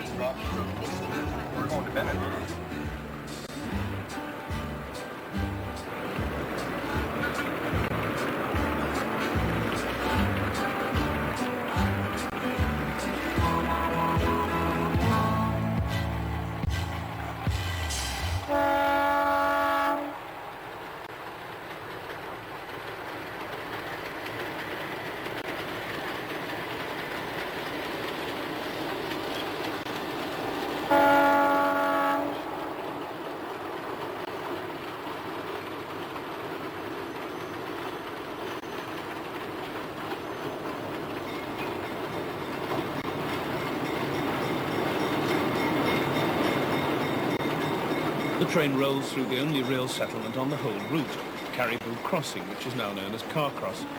The two ends of the line met here in 1900, and the traditional ceremony of the Golden Spike was performed very badly because the many visiting dignitaries had spent the entire morning getting drunk in the Caribou Hotel, 10 yards from the track.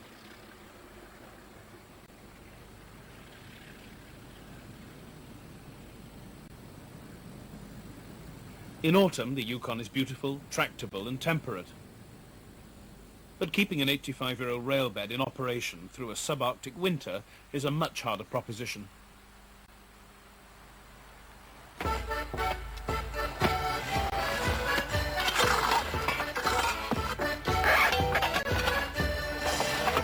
I don't know. The coldest I worked on railroads about 55 below. And then after that, we generally didn't go out if we didn't have to. There wasn't something wrong. We were out over 50 below last year. I just don't feel like moving sometimes. It just gets so stiff and you just don't feel like going.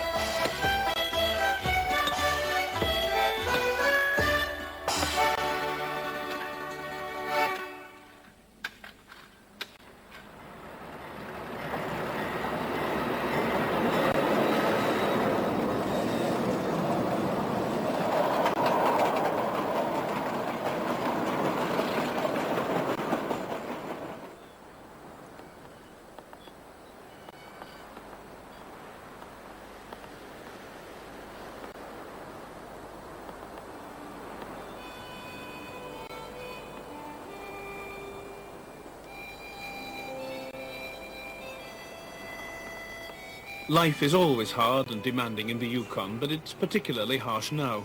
The world recession has brought the closure of the territory's biggest mines, which sent lead, zinc and copper to Germany and Japan. And without any ore to carry, the White Pass Railway has had to close down this winter for the first time in its history.